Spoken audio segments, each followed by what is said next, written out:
All right, ladies and gentlemen, I believe we are live. Welcome back to the show. My name is Matt Morris. This is our second live broadcast of the day. We are live right now on Rumble, Matt Morris TV, and on YouTube, Matt Morris TV. Everybody, thank you for tuning in. Today's going to be a great show. Ladies and gentlemen, in 13 minutes, President Trump is going to be giving what he is calling, it's being labeled a presidential proclamation, is what this is being called. And this really is a big deal. He doesn't really do this a whole lot. I'm going to transition our scene right over here. Everybody say, hello, what's up? Welcome back to the show, everybody. Thank you again. Make sure to hit the like button and subscribe and drop a comment down below. So listen, folks, so far in President Trump's second presidential term, he's been back in the White House now for 8 months or so, something like that. He's only actually given 2 of these presidential proclamations. Earlier today, we had a White House press conference featuring Carolyn Leavitt, the White House press secretary. She sort of gave us a little bit of a hint as to what the subject or content of this proclamation is going to be about 10 minutes from now. So what she kind of said was maybe this is going to be related to something that's going on with Venezuela and the Department of, formerly known as Defense, now it's known as the Department of War. So I don't know. We don't know. Nobody knows. It's radio silence outside of the little hint or nudge that she gave about 2 hours ago. But it seems maybe that this presidential proclamation is going to be relating to something going on with Venezuela, Maduro, the Maduro regime, all of his narco trafficking. And right now, folks, listen, take a look at this.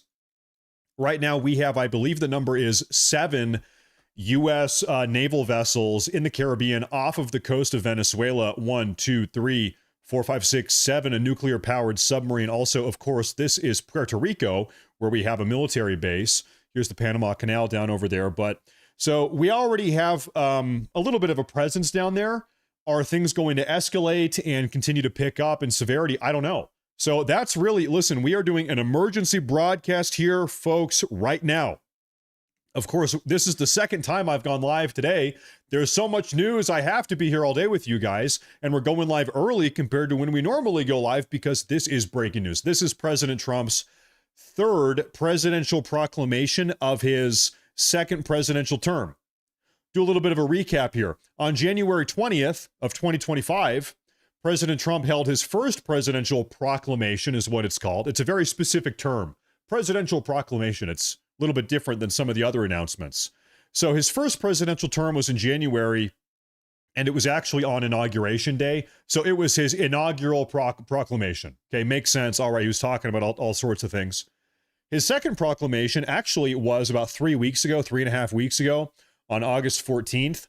And that proclamation was in honor, it was celebrating the 90th anniversary of the Social Security Act.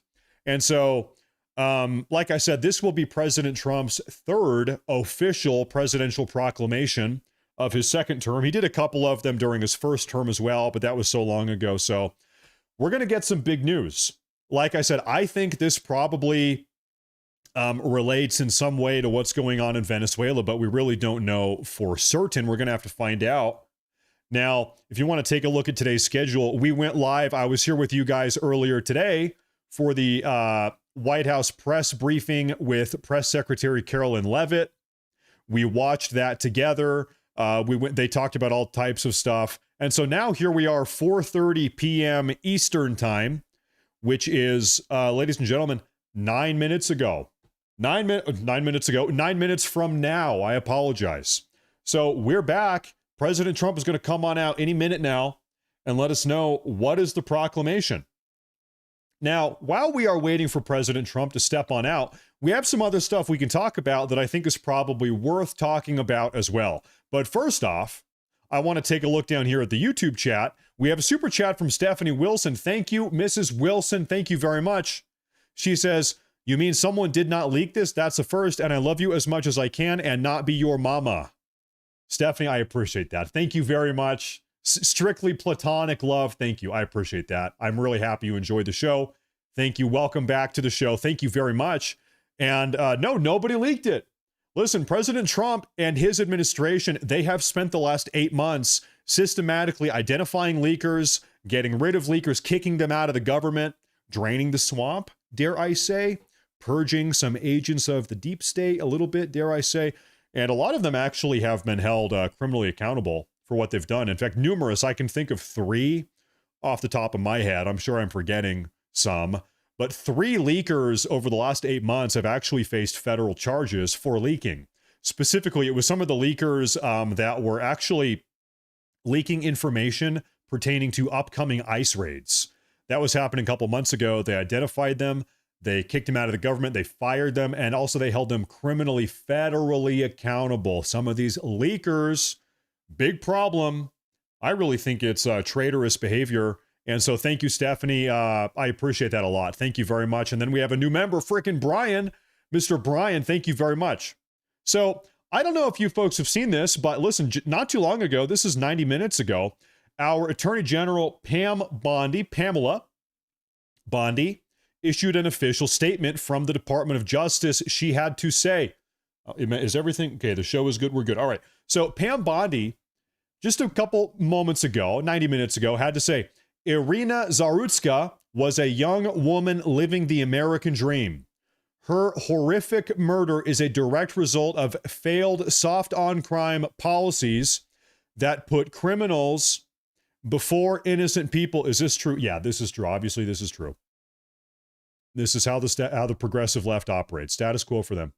She said, I have directed my attorneys to federally prosecute DeCarlos Brown Jr., a repeat violent offender with a history of violent crime for murder.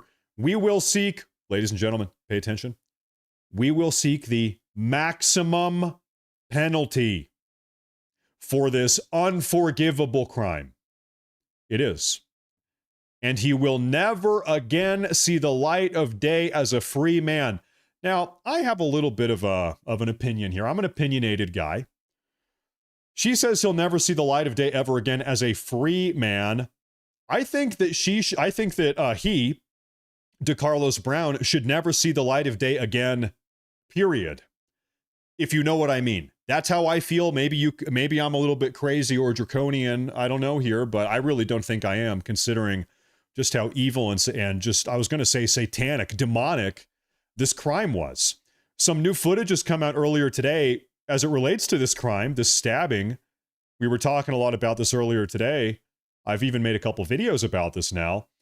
So, new footage. I'm not going to play the footage because it is brutal. It's terrible. Horrific extended new video from multiple angles, time synced, showing the stabbing of Irina Zarutska, her collapse, and the killer walking away freely. Listen closely. The killer says after he kills this woman, he says, I got that white girl. I got that white girl. So he stabbed her, stab. I got that white girl. I took out that white girl. So it's evil, it's demonic, it's satanic, it's terrible, reprehensible. Soft on crime progressive policies are also responsible for this. But also, this is an anti-white hate crime. It's racially motivated. He's the one that brought race into this. I got that white girl. And now Elon Musk actually chimed in. Elon Musk himself, he said, what did he say? He said, 100% hate crime. Ladies and gentlemen, is this a hate crime? Ladies and gentlemen, yes or no, real quick. I'm looking at Rumble and I'm looking at YouTube. Matt Morse TV Rumble, Matt Morse TV YouTube. Ladies and gentlemen, is this a hate crime? Yeah. Hello. Yeah, this is an anti-white hate crime. Yeah, this is anti-white, brutal, violent, anti-white violence and racism. Yeah. Yeah. Okay. We're going to keep on moving on here. Hold up. I see this comment here. This is from Articulate Arena, who was in the live chat earlier today. He said, nobody cares about refugees. Stop saying beautiful white woman. Focus on the real issue. Yeah, the real issue is this violent black thug who's a career criminal. He's been 18 years of criminal violence, assaulting, killing, raping, murdering people in and out of prison. Soft on crime policies have resulted in his freedom, which is what put him in the position to kill this young, beautiful white woman. He killed her because she was white. That's why he killed her. He said so. He said, I got that white woman.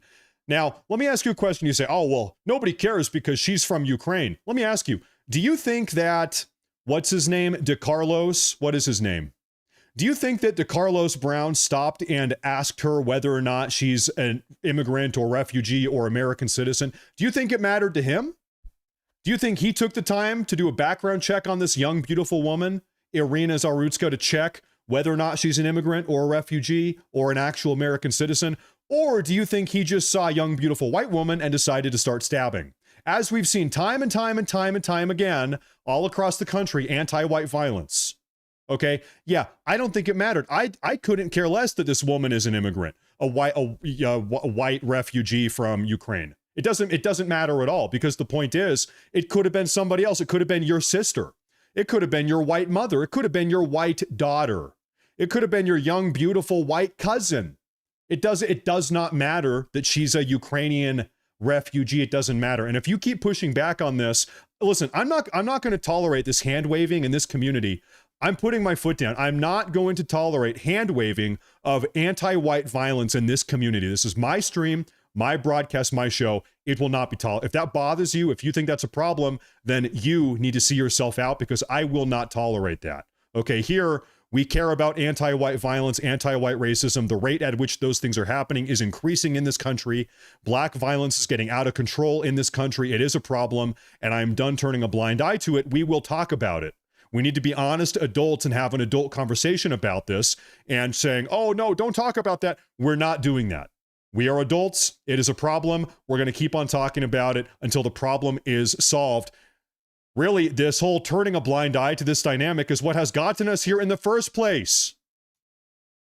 And if you want to solve a problem, you must acknowledge what the problem is in the first place. What is the problem? Black anti-white violence.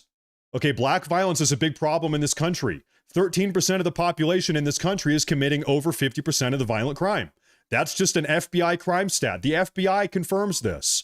1 out of every 3 black men in the country is a convicted felon. That is a problem. And by the way, I don't raise these issues because I hate black people. I raise these issues because I love and care about black people. They are Americans just as much as I am. And we need to hold them to a higher standard. We have a cultural problem in the black community in this country. It needs to be fixed. And until it is, we're going to keep talking about it, because turning a blind eye to it has only made the problem worse. Okay? So that's how I feel. That's my personal opinion. And I'm not talking about any of this out of racial hatred. That's not where this is coming from. My heart is pure. My soul is pure. Okay? I talk about this because I care. And the only way to solve the problem is to talk about the problem. You have to acknowledge what the problem is. Okay, so here's what I'm going to do. I've been on a tangent here. I need to go ahead and pull up the official White House YouTube page. Here we are. This will do here. Okay, so I'm going to find the other official YouTube page here. Let me take a look here. White House. Okay, hold up one moment, ladies and gentlemen. Okay, so the official White House page is not live yet. They will be going live very soon. You know, listen, guys, okay, if let's say in the future, let's say my 14-year-old son, I catch him smoking weed in his bedroom. Okay, if I tell him, hey, listen, don't do that, you're grounded. Okay, you're in big trouble.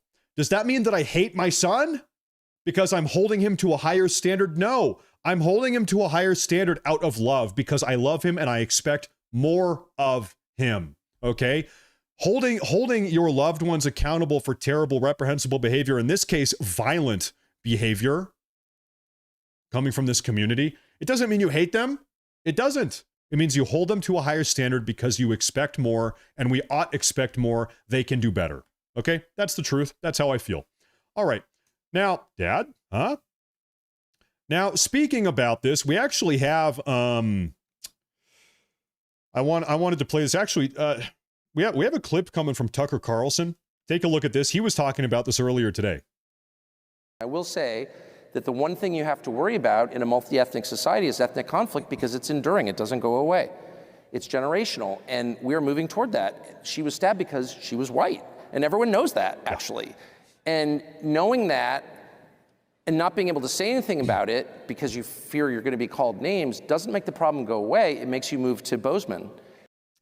Folks, I would rather be called racist than be lying dead on a subway car bleeding out of my neck. You call me whatever you want, okay?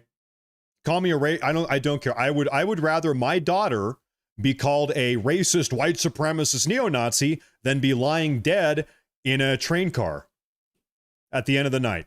Okay? That's how I feel. That's the point that I'm at. That's where I'm at. And it makes the problem worse. Right. And that's what you're seeing. Everyone I know who can afford it is moving to Bozeman or Jackson or, Sun Valley or whatever, but they all have one thing in common. Okay, let's just stop lying. And I don't like that, okay? Because that suggests a future of ethnic conflict, which is like, ask anybody from a country that has, ask a Belgian. Belgium has ethnic conflict. Yeah. So this is inherent to the human condition, and you want to be very thoughtful in trying to avoid it, and things like that exacerbate it like to a crazy animal level that I will say.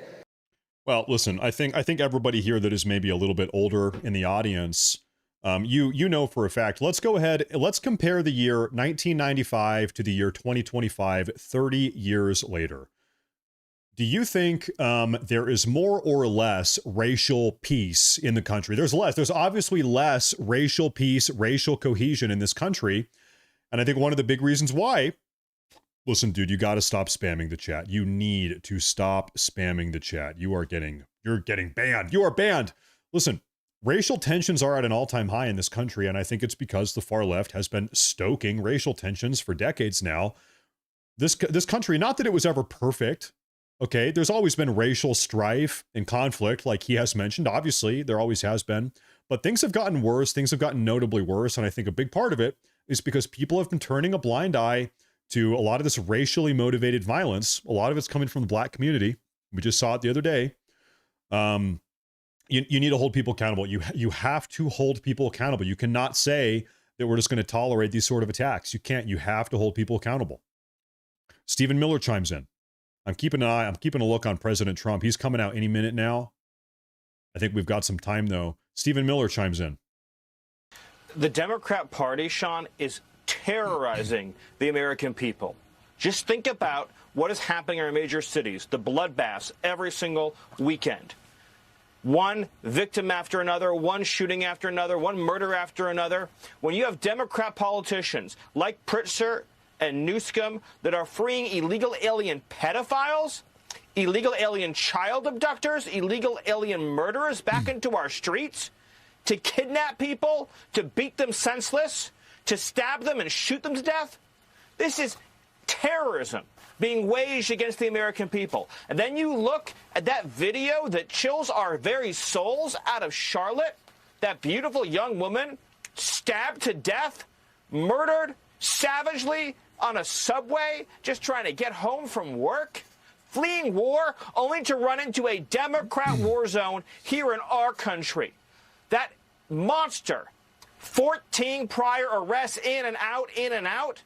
The Democrat policies of catch and release for barbarians and savages is truly an act of terror, Sean, against the American people. It cannot be explained unless you deeply, fundamentally hate America.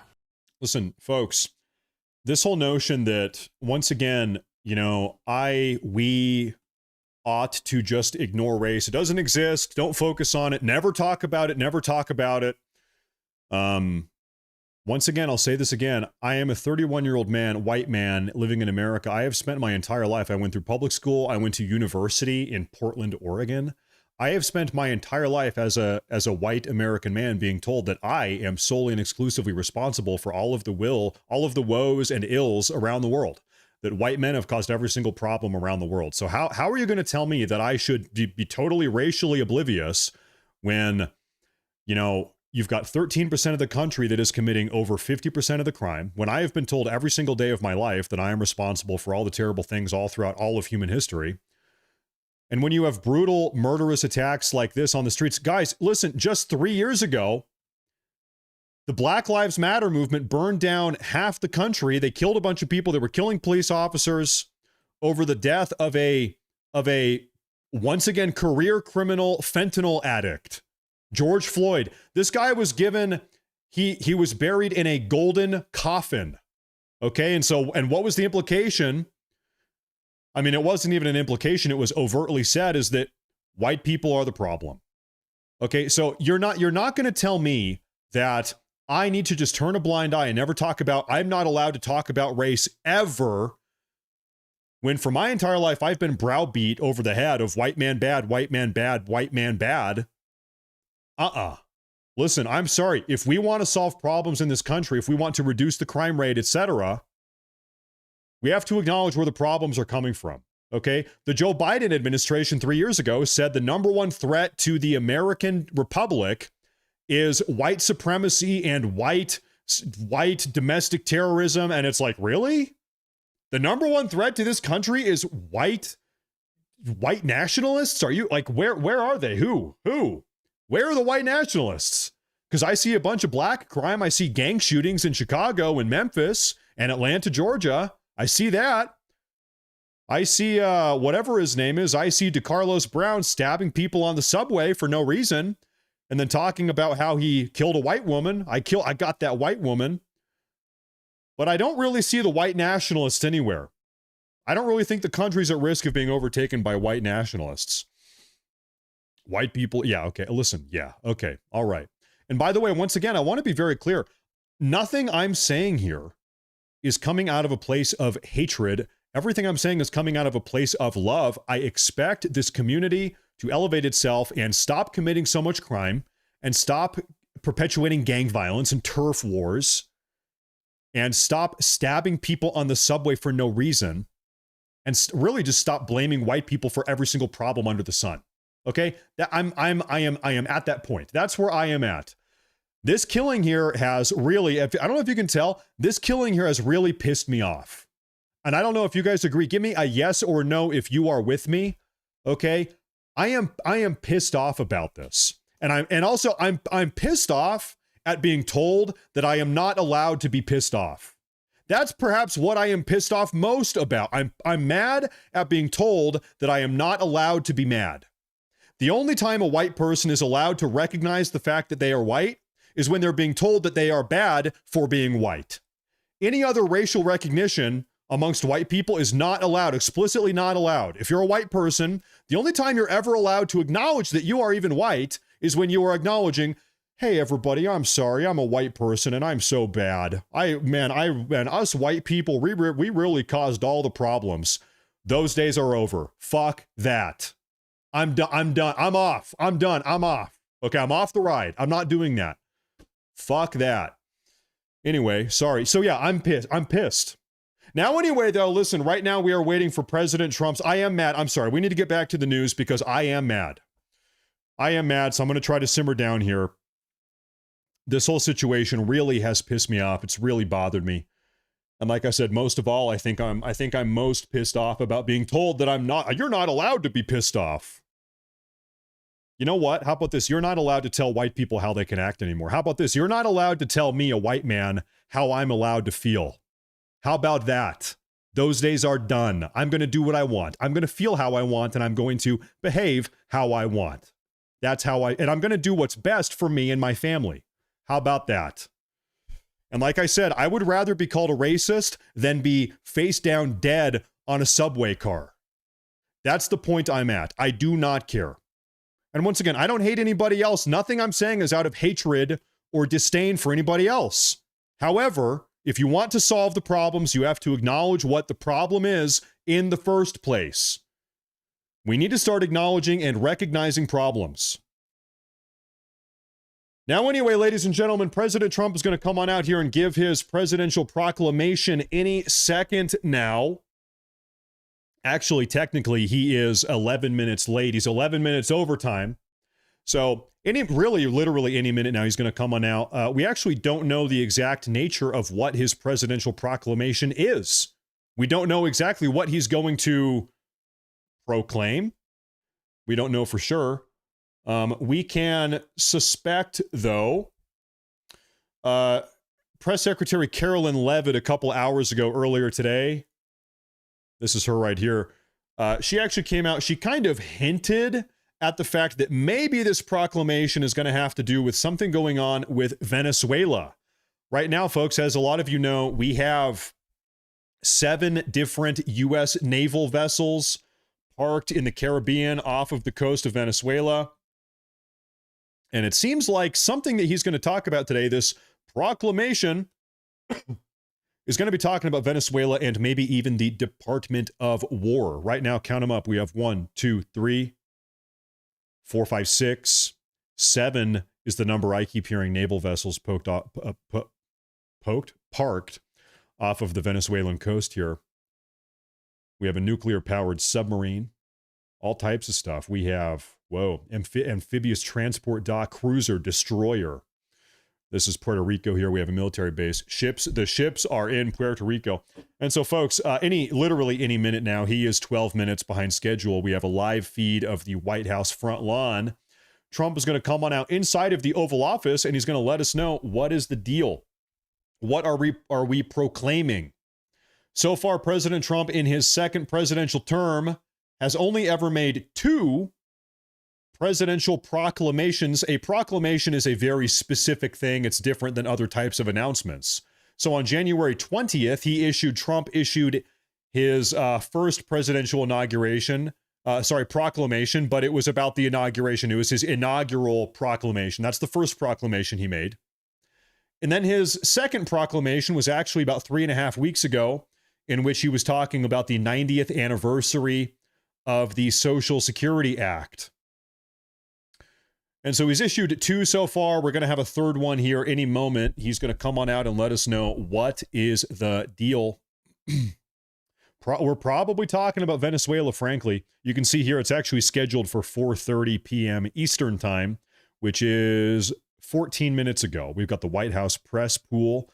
Will be in the building. In the what building? In the Oval Office. So that's what I think is probably happening here. But right now, we are waiting for President Trump. Come on out, Mr. Trump. We are waiting for you. I'm going to reload here. Is the official White House live broadcast live yet? Not yet. So we are still on standby. We are waiting any minute now. I think, ladies and gentlemen, something is going to be going on in Venezuela. The Trump administration doesn't even recognize the legitimacy of the Venezuelan government. I mean, it's not a government. It is a regime. They say Maduro is a dictator. There was a fraudulent election. He's killing people. He's actually, per the U.S. Department of Justice, Maduro, the leader of Venezuela, president, dictator. The U.S. Department of Justice, they have to say that he is a confirmed narco-terrorist. So he's guilty of narco-terrorism. He's involved in all of this. And so the Trump administration is not happy. So right here, folks, we have Puerto Rico, which has been a U.S. territory for about 130 years.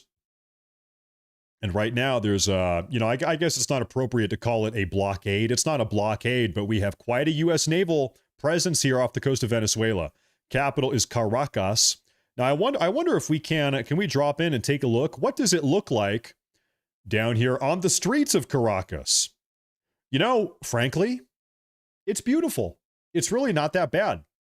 However, they are engaged, well, at least the regime, the Maduro regime is engaged in narco-terrorism, and we got to shut it down.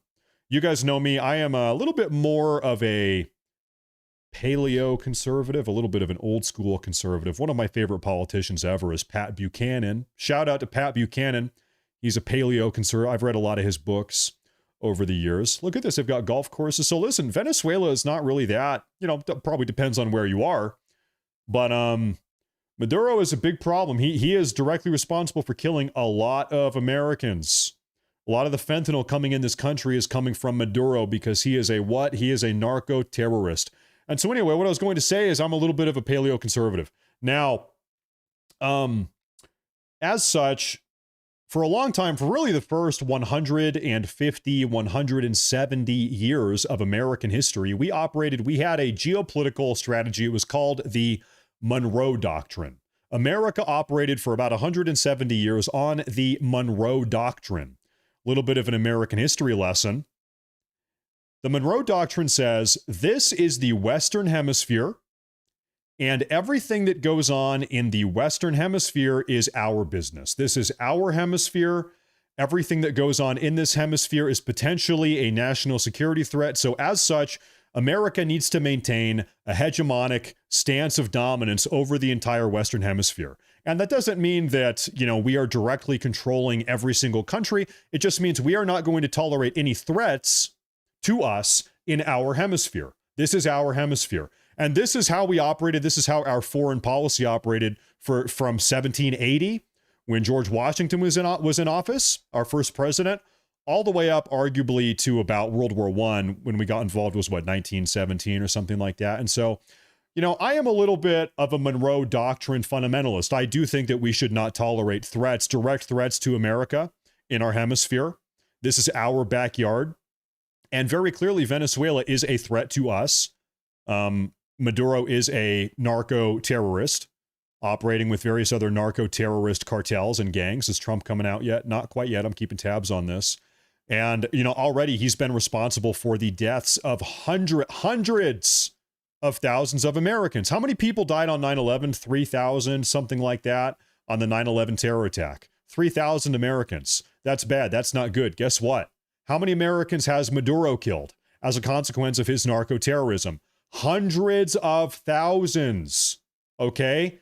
It's bad. This needs to be shut down. This is a problem. This is a big-time problem. Americans are not playing. Americans are not playing.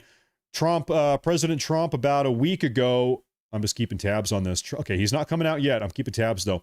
President Trump, about a week ago, took out this drug trafficking boat off the coast of Venezuela. There were 11 cartel members, hundreds of pounds of illicit narcotics, fentanyl, very likely, etc. They blew him up. You guys all saw the video. Everybody has talked about that.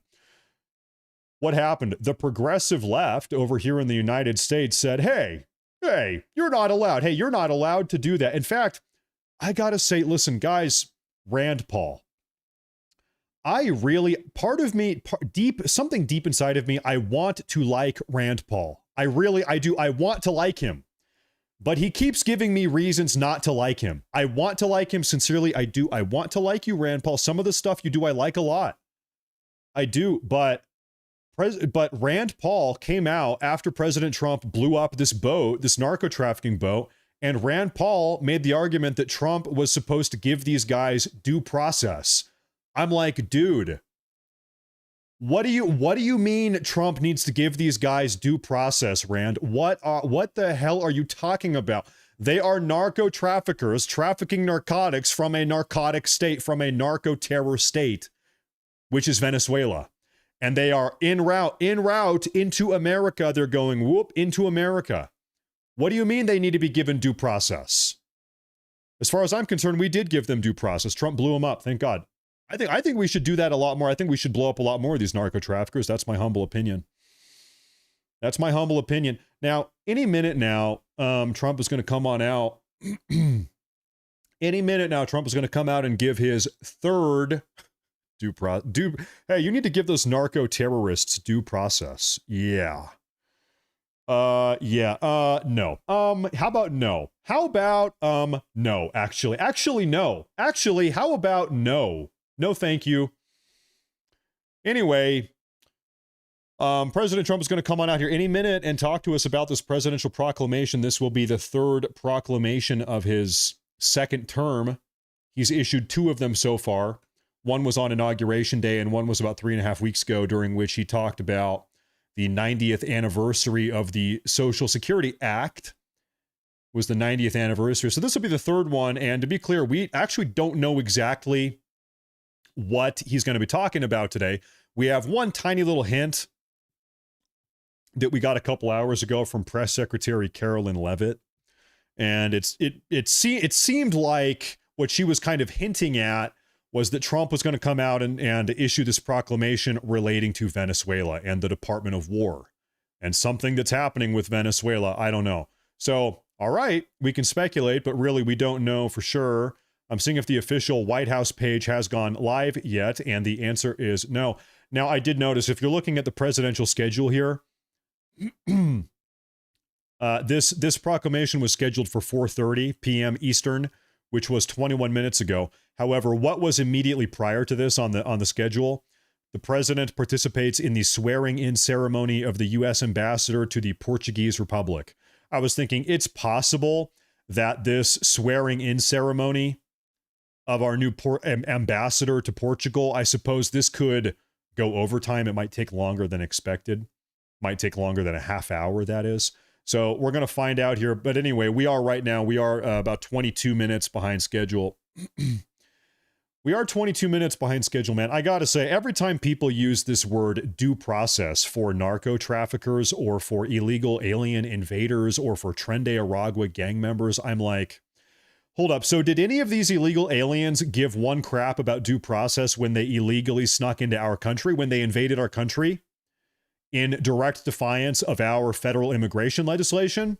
Did they care about the due process on the way in?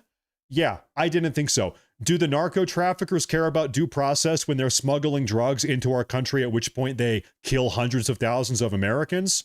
Yeah, no, they don't. They don't give one crap about due process. So why am I expected to care about due process for illegal aliens that have invaded my country, our country? Why ought I care about that? The degree to which I care about due process for illegal aliens is properly identifying that, in fact, they are here illegally, at which point get them out, at which point deport them to whatever country they came from. Like, that's it. End of story, period, right? That's all that has to happen as far as I'm concerned. Also, I see this comment in the live chat. President Trump and his administration, they have given every single opportunity for these people to leave. In fact, the Trump administration 8 months ago retrofitted the CBP app into now it's effectively a self-deportation app. If you're an illegal alien currently in the country, you sign up on this. It's an app for your smartphone. You sign up on the app, and if you sign up and you register as an illegal alien, you actually get a free $1,000 and a free plane ticket. Trump is giving illegal aliens a $1,000 check and a plane ticket to leave the country and go home. He's giving them a travel stipend. Trump has gone above and beyond what he needs to do to get rid of these people. So, hey, if you're an illegal alien and you are still here after Trump has done everything he can to help you leave peacefully, with dignity, whatever, you know what? Hey, you got to go. You got to go. Now, if you guys could do me a favor real quick, we are live right now. Rumble. We're live on Rumble, Matt Morris TV. And we are live on YouTube, Matt Morris TV. Do me a favor and make sure to like and follow and subscribe. Ladies and gentlemen, listen, I'm not saying this to be braggadocious. Really, I'm bragging about you guys. I'm bragging about our community here. Folks, we are doing the numbers here that Fox News is doing, that all these other big multi-million-dollar broadcasts are doing. I like to say this. I actually take a lot of pride in this. I don't have an editor. I don't have a production team. I don't have a multi-billion-dollar studio. I'm not part of some publishing program. I literally am just by myself on my own. This is a one-man show. All the research, all the script writing, all the editing, I do it all by myself. So I really want to say thank you guys. We are taking over. We're doing the numbers that some of these multi-million broadcasts are doing. I appreciate all of you very much for tuning in. Can I show you something here? This is going to blow your mind. You guys know that every day I upload these YouTube videos, also on Rumble. I want to show you something here. Every single video I have ever created for you guys, I write a video script, word for word. Every single word of every single video that I put out for you guys, I hand type the script for every single one. Look at this one. Okay, while we have a minute. Governor Gavin Newsom exposed. Ladies and gentlemen, as the illegal alien riots continue to rage in Southern California, this is every single video I've ever made. Okay, there are, as you can see, there's 800 pages, 799 pages. Every single one. I make them all. So really, I do appreciate it. Every single person here tuning in, I appreciate it, folks. Now, President Trump is coming out here any minute. I like to say, President Trump is not late. He's just, what's the word? We are early. Okay, we are early. He is not late. So we are living on Trump time. Trump is not living on our time. So you know what? Whenever he comes out, that is when it was meant to be. Now, I see this massive super chat over here on YouTube. I want to take a look at some of these actually real quick. YouTube super chat. Fred Samuel, first off, he says, I would donate a wood chipper. And I can imagine what you're talking about. I appreciate that very much, Mr. Samuel. Thank you. Thank you very much. Appreciate that. Hold up. Why do people like Rand Paul and Tim Kaine say the BS they do and want President Trump with so many so-called Americans to fail so bad? You know, this is an entirely different topic. I empathize. I get being a libertarian. I get it. I understand it. But I feel like, you know, Libertarianism doesn't work unless everybody in the nation agrees with your libertarian principles. Okay, if everybody was a libertarian and every single person in the country shared in your libertarian beliefs and ideas and principles, then it would work pretty well. It would work. I think it would work. The problem is that we have a lot of people that don't give one shit about property rights. We have a lot of people that are totally willing to violate the non-aggression principle. As we have seen over the last couple days, we actually have a lot of people in the country that are totally willing, more than willing, to violate the non-aggression principle, that are totally willing to steal your property, etc. So if everybody was on the same page, and, you know, maybe it would work, but I think it's just not really the kind of country that we have right now. I don't know. Hey, maybe we can dream. Maybe we can dream someday. But anyway, I appreciate that. Thank you. That's just like my opinion, though. Anyway, okay, so Lavely, one more massive super chat. He said, "We are the new mainstream. Love the content." Hey, I appreciate that. That's a big super chat. That's a lot of support. I really appreciate that. Thank you very much. Now my wife can afford a new Gucci purse. No, I'm kidding. I'm kidding. My wife does not own any Gucci purses. Thank you very much. Thank you. I appreciate that a lot. And we also have, okay, one more super chat over here on YouTube. This is from Mr. Fred Samuel again. He says, "Matt, keep up the great work. How's the puppy? We have a 5-month-old German Shepherd puppy, and he is very cute. His name is Argos. And man, I'll tell you what, he's getting big and he's happy. He's actually very well behaved. We got through a lot of the difficult training that we had to do initially. Now he's really a very well behaved puppy, I've got to say. Folks, where is my president? Mr. President, we are all waiting for you. I want to see if the official White House page has gone live yet. It has not.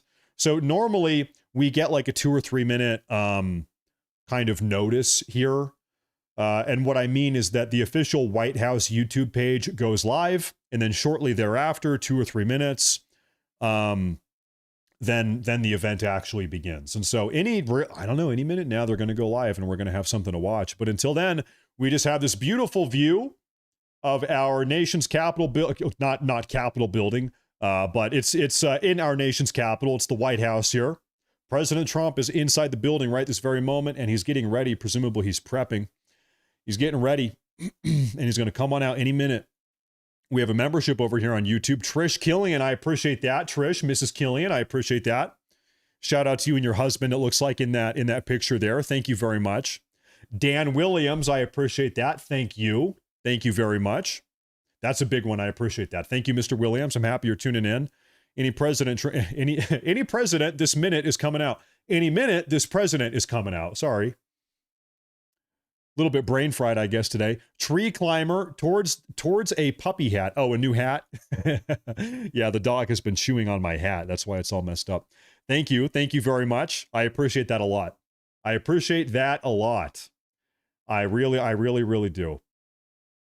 Man, I need to just stop talking about this whole story regarding Irina Zarutska, because it really does piss me off. I apologize sometimes. Listen, I am a red-blooded, I'm a hot-blooded American, and I'm not exactly a timid guy, and so when some of this stuff, it really does piss me off. It bothers me. I go a little bit ballistic maybe sometimes, but I feel like if some of this stuff is happening, you got to talk about it. You got to raise awareness. There are certain situations like with this Irina situation, I feel like you need to get mad. You need to be mad about this. It's because lack of attention and lack of anger regarding these stories like this, they happen time and time again. Lack of people doing something about it is what allows this stuff to happen over and over and over again. We need, I guess with something like this, it's actually our patriotic obligation to not shut up. If you shut up, you are not fulfilling your patriotic obligation. You need to be loud. You need to use your First Amendment about this stuff. Now, I do have a little bit of an update regarding actually that story, I suppose here. We have a minute here. President Trump, he's getting ready. But we do have a little update. Take a look at this. Breaking news, Republican congressman from North Carolina, multiple congressmen, plural, are demanding the immediate removal of Teresa Stokes, the judge who allowed Irina Zarutska's violent attacker to walk free after 14 violent arrests. You are the judge? So this is the judge that signed Irina's death warrant.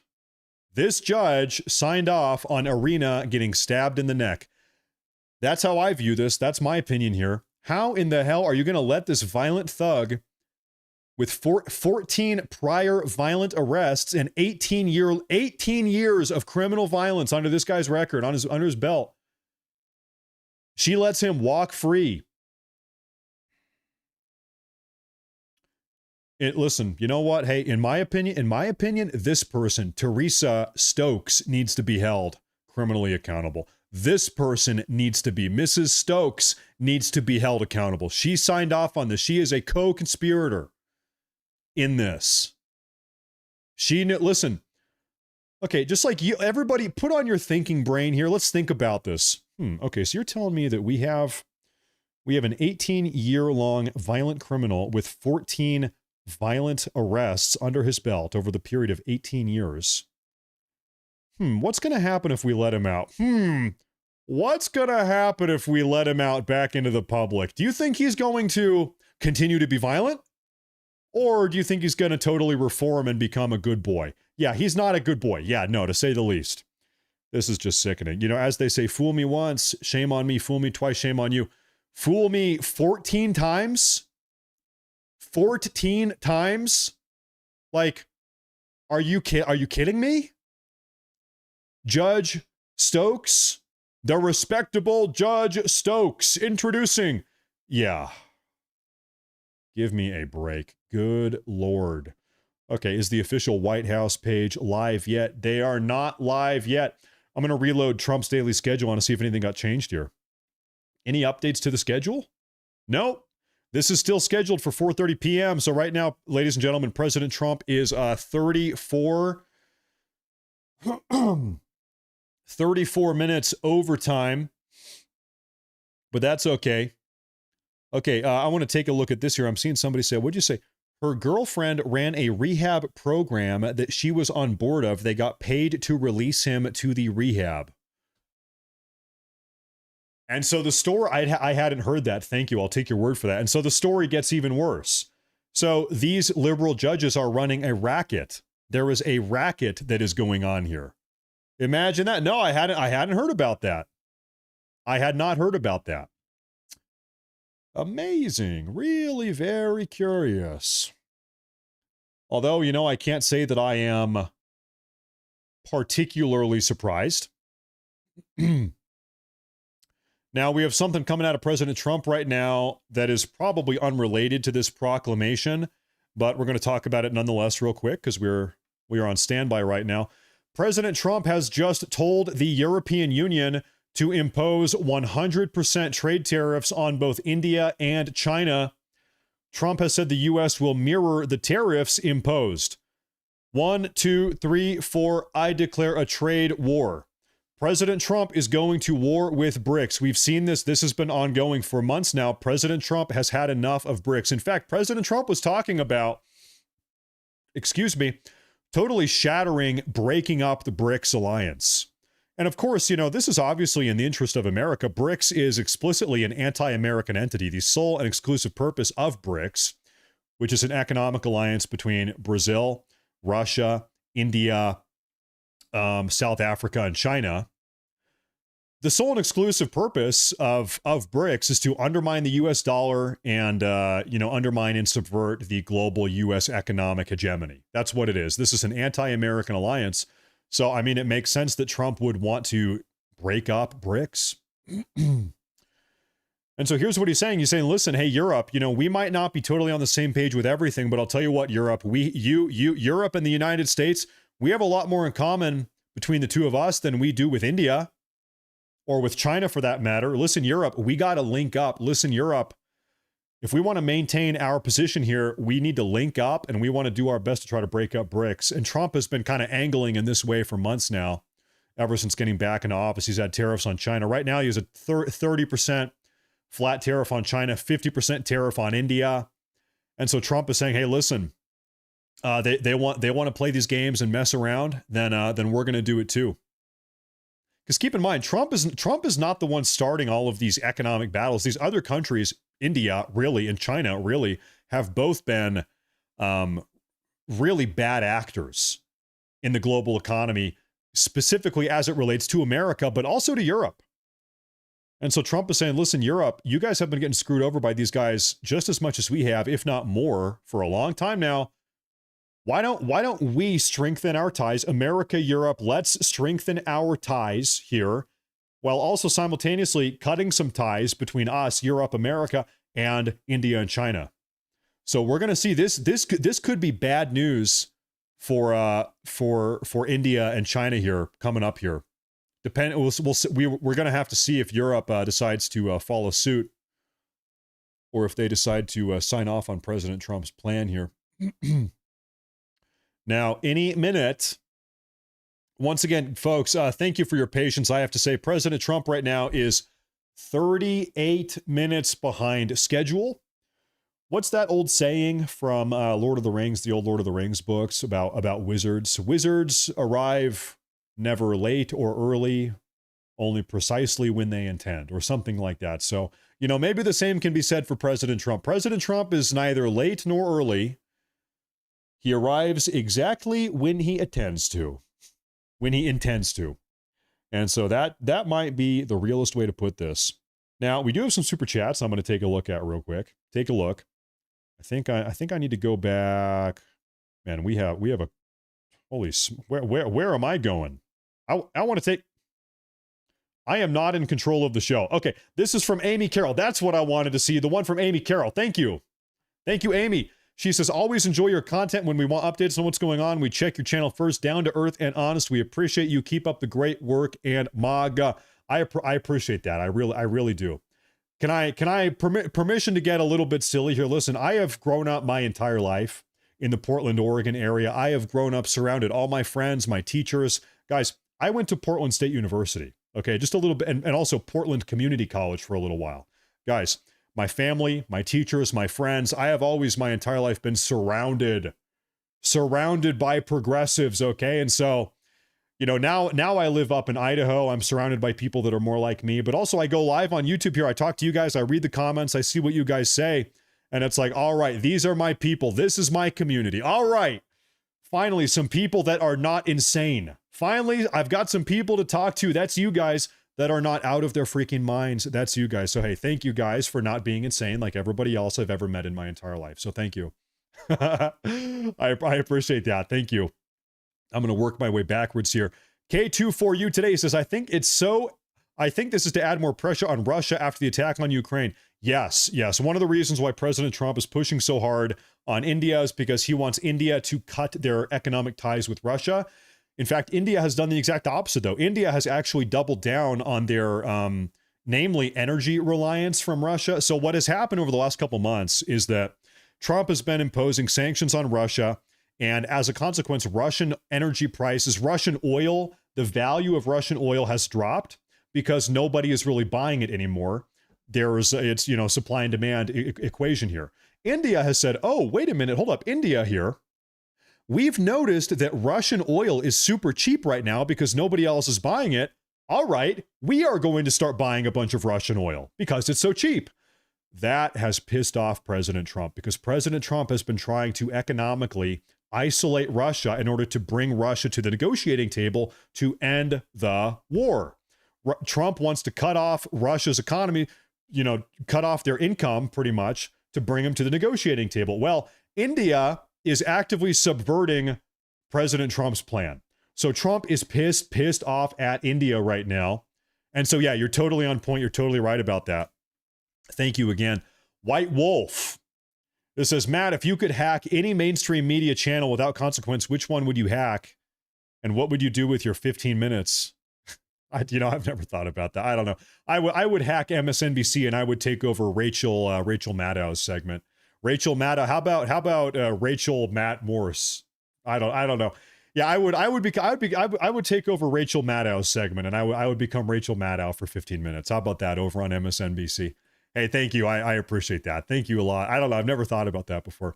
I got to say, I'm really happy. I'm really happy doing what I'm doing. I don't think I ever need to start making appearances on MSNBC or on Fox News.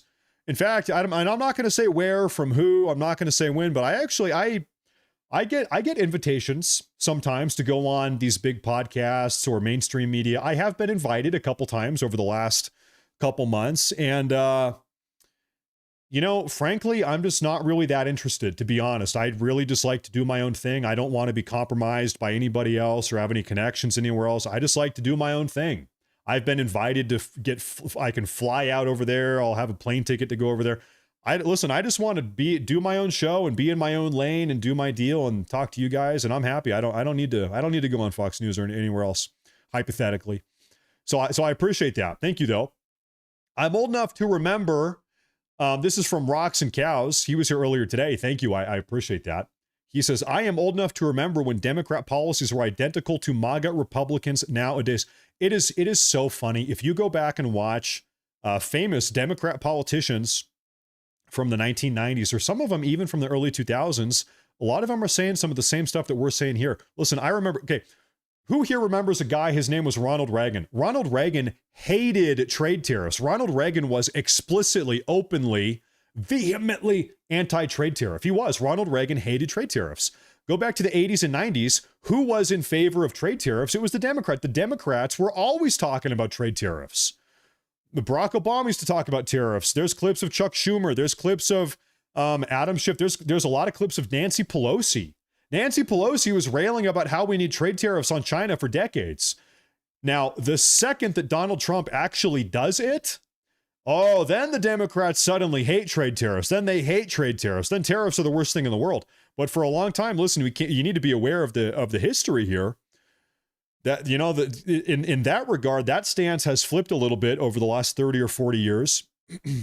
So you're right about that. I saw a clip on Twitter the other day. This was Joe Biden, Senator Biden, during the 1990s. Senator Joe Biden, he was talking about violent crime. He was saying we need a 3-strike policy. If you commit 3 acts of violent crime, you are in jail forever, permanent enjailment. This is Joe Biden in the mid-90s. 3-strike policy, you're out, you're in prison for the rest of your life. Now, so yeah, when we say the Democrat Party has changed a lot over the last 30 or 40 years, yeah, that's an understatement. The Democrats have become just insane, just nuts. And here's the other crazy thing about this.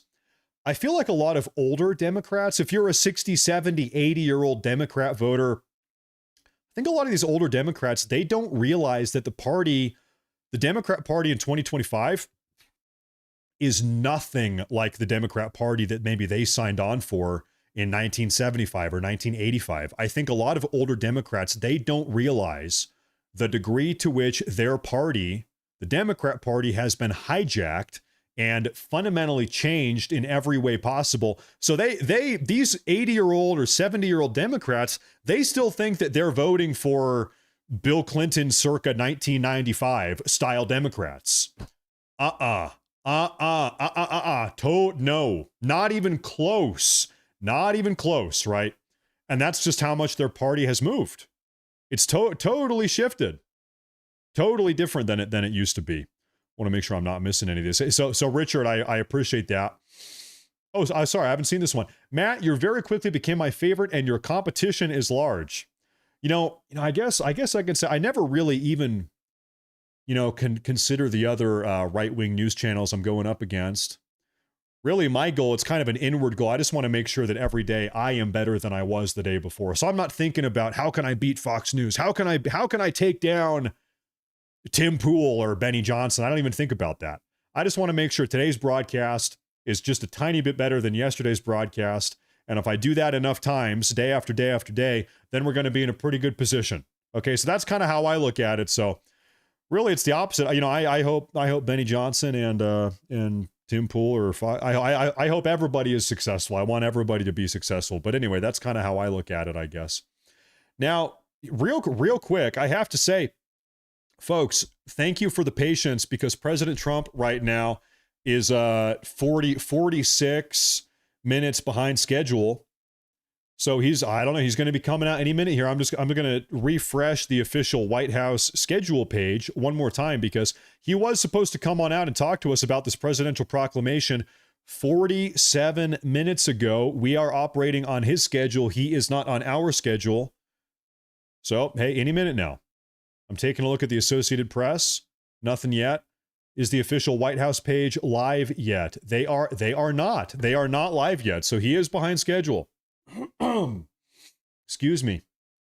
He is behind schedule. That's fine. We're hanging out. It's a nice Tuesday night on the East Coast. It's a little after 5.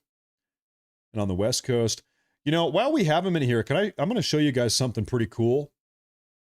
So YouTube actually gives me a very interesting little statistic. And I love to look at this. Can I see this? Where do I find this audience? YouTube actually tells me the top 15 channels that that my viewers like to watch. So if you guys will permit me here, I'm going to pull this over. Hopefully I don't leak any sensitive information. But no, take a look at this. So these are the top 15 channels that members of my audience like to watch. Fox News, Dr. Steve Turley, Cash Jordan, Devory Darkins, Stephen Gardner. So presumably some of you guys are watching some of these channels also. Kind of a fun little fact here. And then Trish Regan, Explain America, Benny Johnson, Fox Business, Doug in Exile. And finally, RJ Talks, Professor Nez, Brandon Lehman, Canadian Zone, and also T-Sply. So some of these I've seen, I've taken a look at some. The other ones I'm not so sure about, but hey, I'm keeping tabs on you guys. I know who you guys are watching. I can take a look. I know what you guys are doing. I know what you guys are up to. You can't hide it from me. So anyway, those are the top 15 channels that I have a little bit of overlap with, I guess. I suppose so. Oh, ladies and gentlemen. Stand by. I'm getting a breaking news report right now. It's not the President Trump thing. He's coming out any minute now, but this is a little bit tangential, maybe. Ladies and gentlemen, the U.S. Coast Guard has just blown up another boat carrying drugs bound for the United States of America. The Trump administration is not playing around with narco-terrorists. Ladies and gentlemen, they did it again. Take a look. We have a video too. I want to full screen this one. We got to get a good look at this. Everybody pay attention here. This thing is full of boats. Full of boats, full of drugs.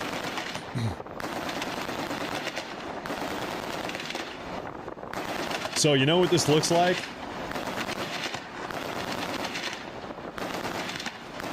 You're just blasting the living hell out of that thing. Look at that.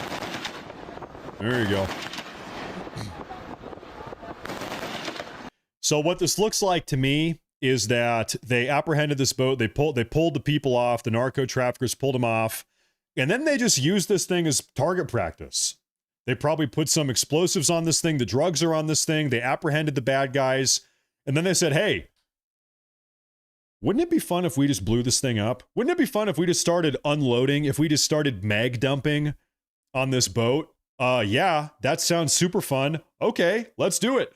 So that's probably what happened here if I had to guess how this thing happened. That's my guess. And yeah, I bet it was fun. I bet it was fun to do that. I'm going to play that one more time here. Play it again. Good for them. Good for them. Mm-hmm.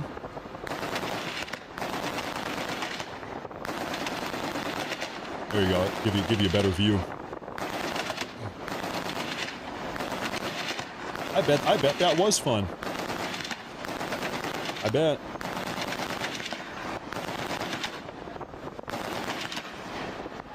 And they blew it up.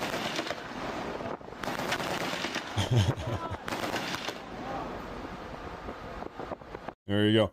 All right, but how about our president? Where is our president here? Well, folks, the official White House page is still, they have yet to go live. President Trump, come on out. Come on out any minute now. I'm taking a look back at the Associate Press here. I'm going to reload this, make sure we're not missing out on anything. No. Well, the trees on the White House lawn have exited into cyberspace, it looks like, something like that. So, folks, President Trump is behind schedule. All right, we're living on his schedule. That's the way that it is.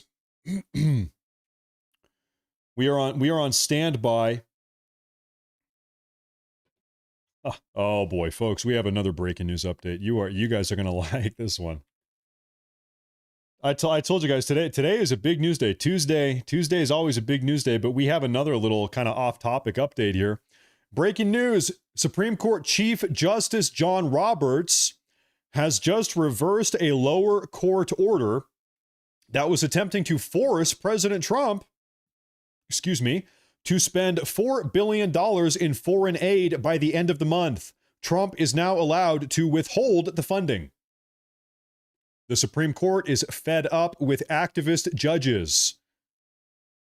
Look at that. Supreme Court Chief Justice John Roberts just came to America's defense here and said, actually, listen, hey, these lower court radically progressive federal judges, actually, you guys have no say in how President Trump spends our money. That is up to the president here. President Trump does not, like, just imagine this is the fundamental concept here, that an unelected, radically progressive, lower district court federal judge has the authority to command President Trump to give another country, a foreign country, $4 billion. How make that make sense? How incompetent, how stupid is that? Yeah, Supreme Court Justice John Roberts gets involved. He says, yeah, no. I'm getting a little bit sick of the federal judiciary. Anybody else? Everybody, type a 1 in the chat if you're getting just a little bit sick of this radically progressive federal judiciary. You know what they want to have? They don't even want to have a republic or a constitutional democracy, whatever you want to call this thing that we have here. That's not what they want. What they want is a judicial tyranny. A judicial tyranny. If it was totally up to them, if it was up to the radical progressives, they would just... I mean, they probably wouldn't even have elections anymore. They would have no elections, no presidents. This country would be run by a bunch of transgender federal judges from Los Angeles. A bunch of Los Angeles transgender federal judges that nobody has ever heard of before. That most certainly nobody voted for. That would be the way that they would have it. So thank God the Supreme Court has, actually, folks, now that I think about it, what we just saw here, this might, depends on how you count it, this might be President Trump's 18th consecutive victory. I've been keeping count. President Trump, let's say you don't count that. President Trump has seen in the last couple months 17 consecutive victories in the Supreme Court. Okay, now, interestingly, in the lower federal courts, President Trump has a 96% loss rate. Think about this. In the lower federal courts, since taking office, President Trump has lost 96% of all cases. That's a 4% win rate. However, the Trump administration is elevating all of these cases up to an appeals court or sometimes to the Supreme Court. So 96% loss rate in the lower federal courts, 17 consecutive victories in the Supreme Court. So if you want a perfect example of the degree to which the lower court, the federal judiciary here, is looking to undermine and subvert the constitutionally granted executive authority of the chief executive of this country, who is the president, he is the chief executive. There's your example. 96% loss rate in the Supreme Court. 17 consecutive wins in a row, 100% win rate.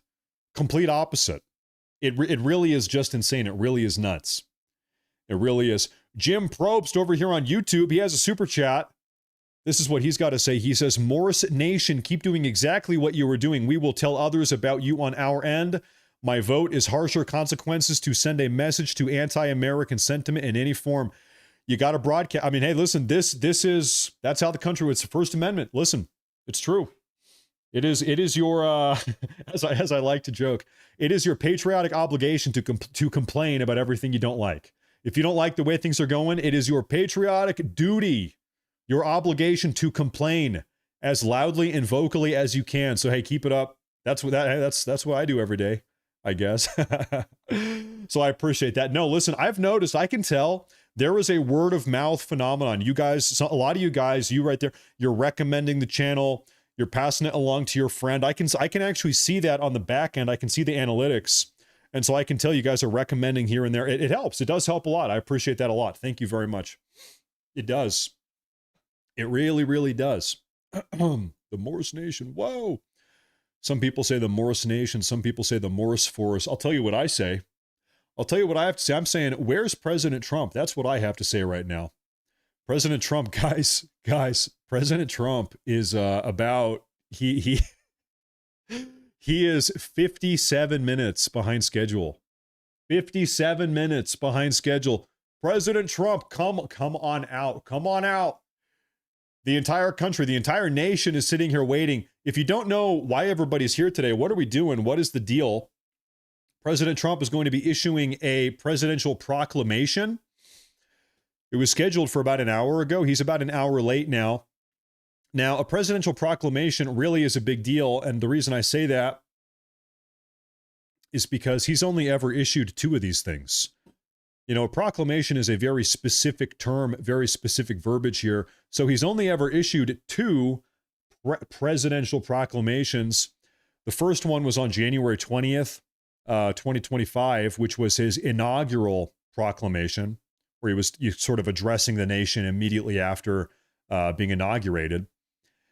And then his second presidential proclamation here was about 3.5 weeks ago, during which he was talking about the 90th anniversary of Social Security, of the Social Security Act specifically. And so this will be the third one, and we don't know exactly what he's going to be talking about. We do have somewhat of a guess, though, because earlier today, we were watching Carolyn Leavitt, who's the White House press secretary, and she actually talked about this proclamation sort of, as it relates to what is going on in Venezuela. Right now, we currently have 7 U.S. naval vessels parked off the coast of Venezuela, nuclear-powered submarine. We have a bunch of, cruisers, destroyers, all types of stuff. We have about 4,500 U.S. military personnel distributed amongst these vessels off the coast of Venezuela right now. I looked into this. We actually have 2,200, so a little bit over 2,000 U.S. Marines also are off the coast of Venezuela right now. We saw the U.S. Department of Defense about 2 days ago was name changed to the Department of War. And so Carolyn Leavitt was kind of a little bit hint, wink, wink, that this proclamation is going to be about what's currently going on in Venezuela. Now, what that might mean, I'm not sure. President Trump could declare war on Venezuela. I don't know. He could come out and say that we're going to ramp up our efforts against Maduro and his narco-terrorist regime. That could be specifically what this is about. He could say that we're going to start conducting targeted precision strikes on the Venezuelan mainland. Folks, I want to show you something here. Venezuela is actually a pretty big country.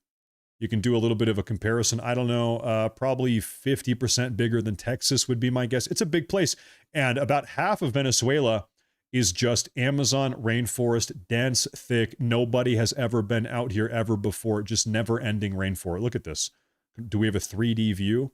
And so out here in these Venezuelan jungles, you know, imagine all types of stuff. You have drug manufacturing, cartels are out here doing whatever the hell they're doing. And so, so there's a lot of room for this narco-terrorist illicit activity to be taking place, and we know that it is taking place. It's a big country. It's a dense country. It's hard to keep track of everything that's going on down there. And so President Trump might be saying, listen, we're going to ramp up our anti-narco-terrorism efforts against the Maduro regime, and we are going to start carrying out targeted precision strikes against cartel compounds in the middle of the rainforest. And you know they are out there. And you can also guess that President Trump knows exactly where a lot of them are. So there's that war on Venezuela. So here's the thing about declaring war on Venezuela is that maybe now I'm thinking about this for the first time. President Trump is probably doing something very intelligent here, right? in order to declare war on a country, the country has to be a legitimate country with a legitimate government. President Trump, the official stance of the Trump administration and the US government is that the Maduro regime is not legitimate. He is an unelected dictator. He is a narco-terrorist. And that actually Venezuela does not have a legitimate government structure at all, period, whatsoever, that the country has been hijacked by a narco-terrorist regime led by Maduro. And so given that is kind of the framework all of this is packaged in, President Trump might try to make the argument that, well, actually, we can start blowing the living hell out of Maduro and his regime and the narco drug manufacturing operations. We can do that as we see fit because this is not a legitimate country. It's not a legitimate government. We can do whatever we want. We don't need to declare war through Congress, through congressional means, which is mandated by the Constitution, right? We don't need to do that because this is not a legitimate country. It's not a legitimate government. So that might be the angle here. That might be what we're talking about today. It wouldn't surprise me. But anyway, all of these talking points, these are things that Trump and his administration have been echoing for months now.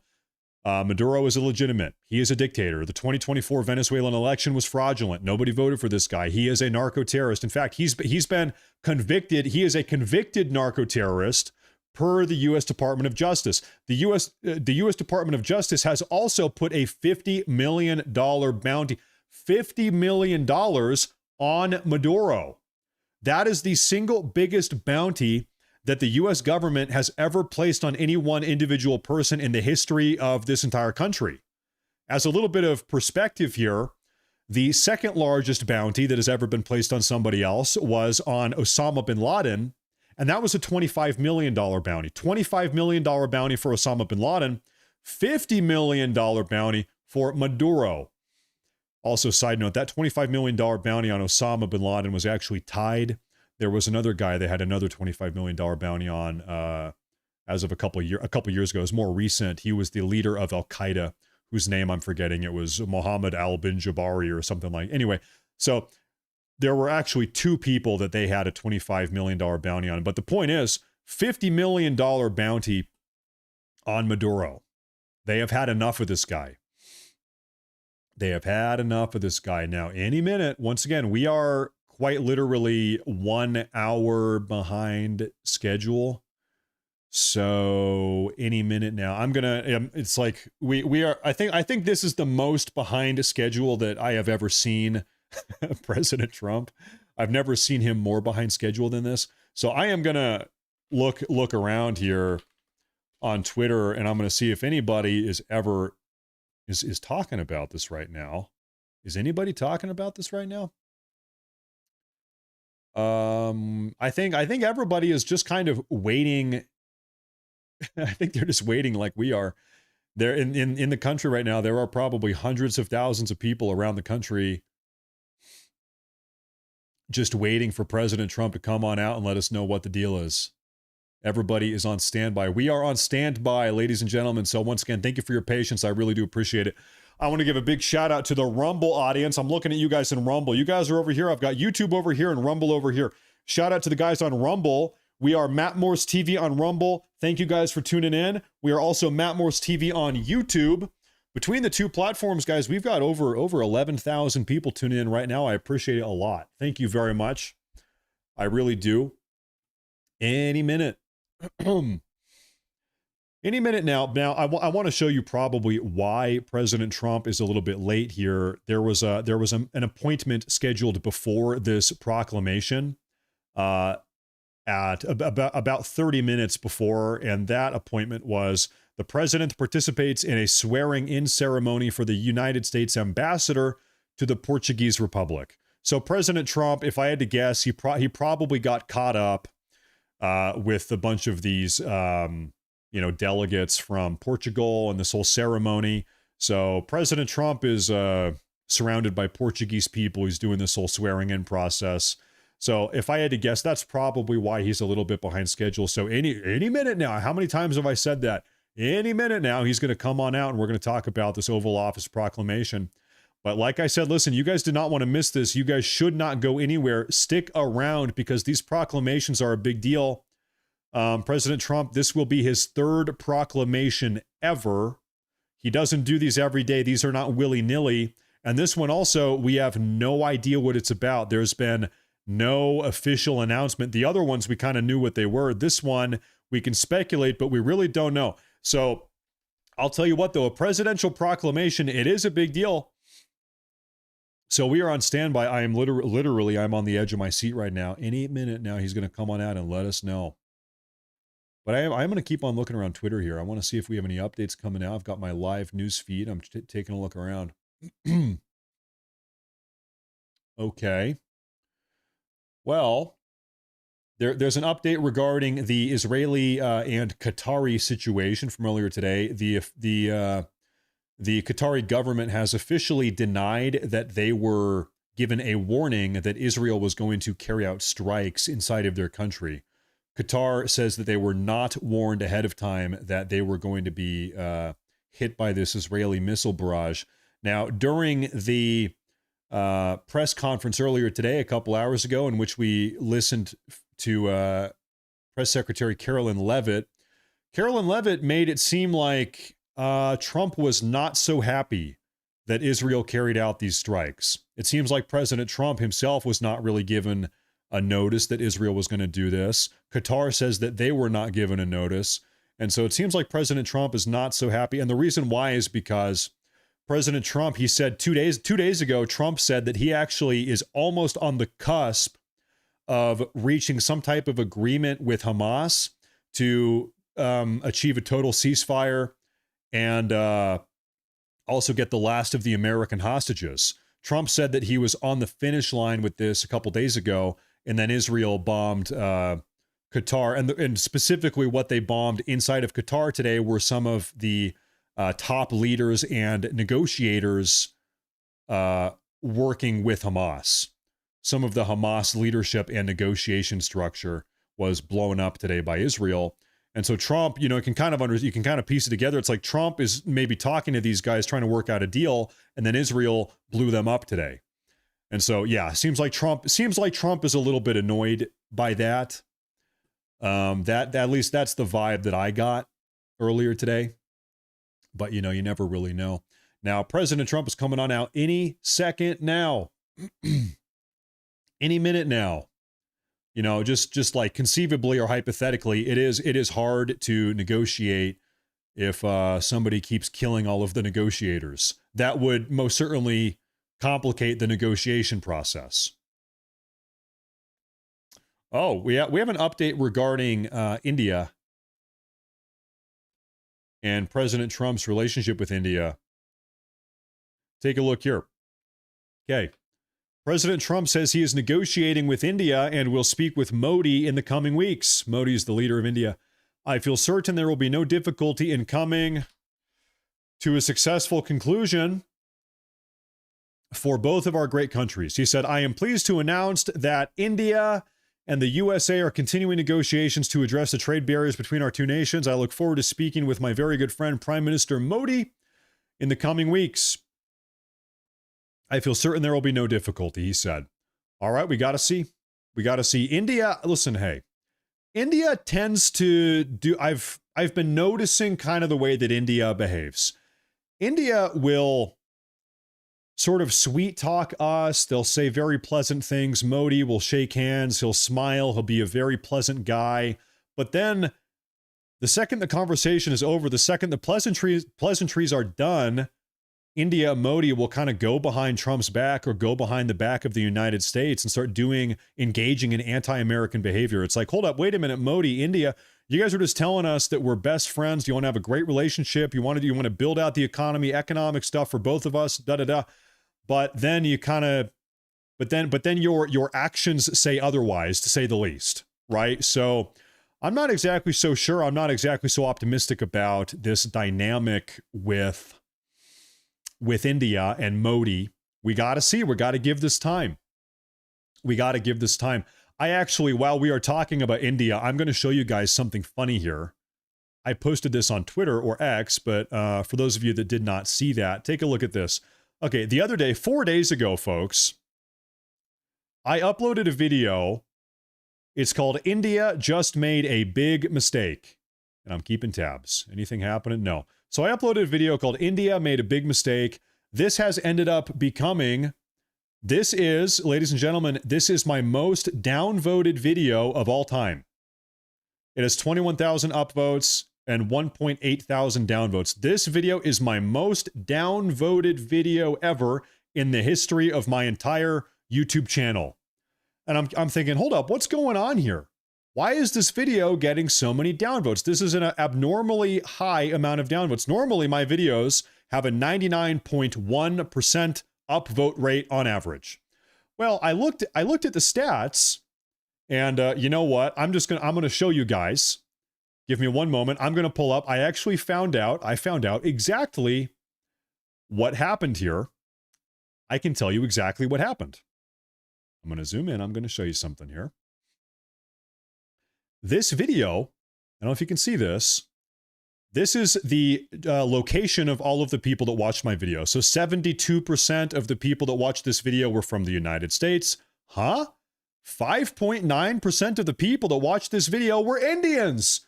Guys, normally on my videos, it's like 0.1%. Nobody from India watches my videos. Nobody ever.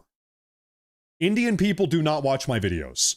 This video, however, the one video that got massively downvoted, got super downvoted, more than any other video, has 5.9% of its traffic, its web traffic is coming from India. So yeah, I think I figured out what went on here. I think I had a bunch of angry Indians tune into the video and start downvoting the video. I'm smart enough to kind of connect 2 and 2 there. Now, anyway, the official White House page is still not live. Where is the president? President Trump, where are you? Where is the president? We need you, President Trump. Where is he? I kid you not. Right now, ladies and gentlemen, we are 74 minutes. It sounds crazy to say.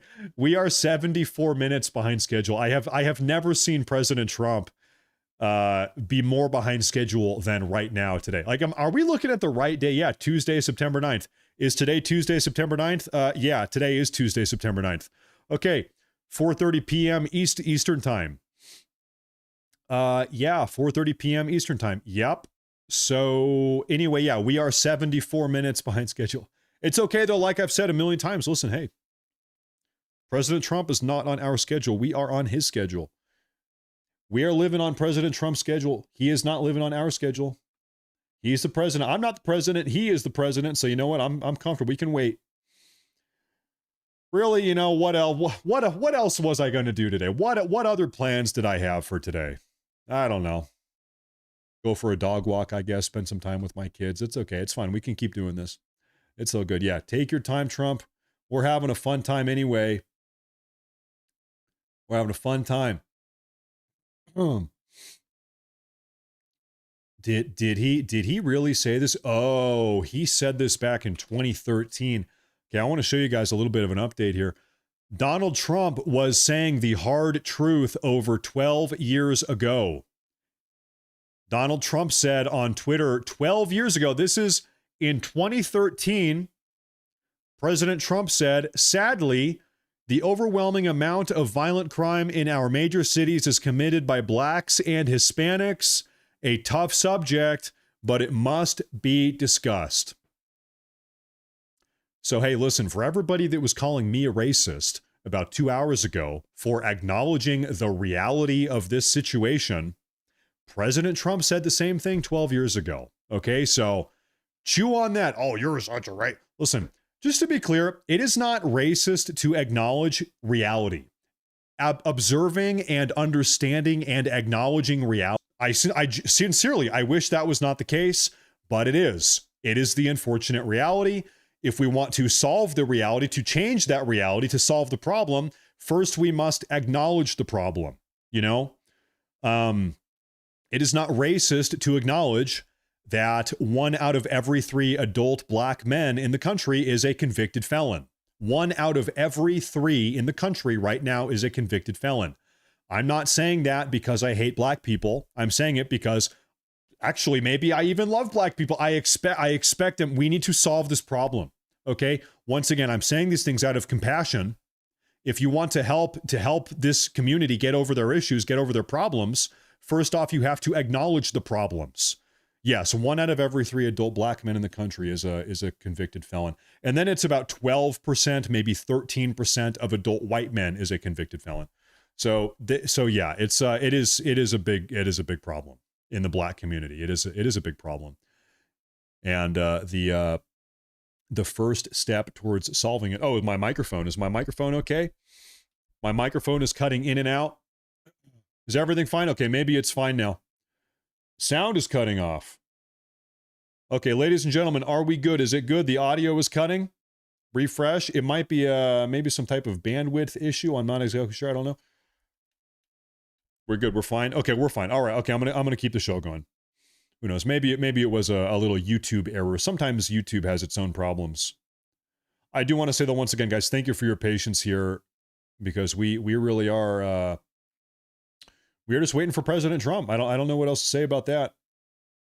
Yeah, I see an error. YouTube is not receiving enough video to maintain smooth streaming. As such, okay, yeah, I see. Okay, I think this is a YouTube issue, and there's nothing I can do about that. All right, well, hey, just got to keep the show going, I guess.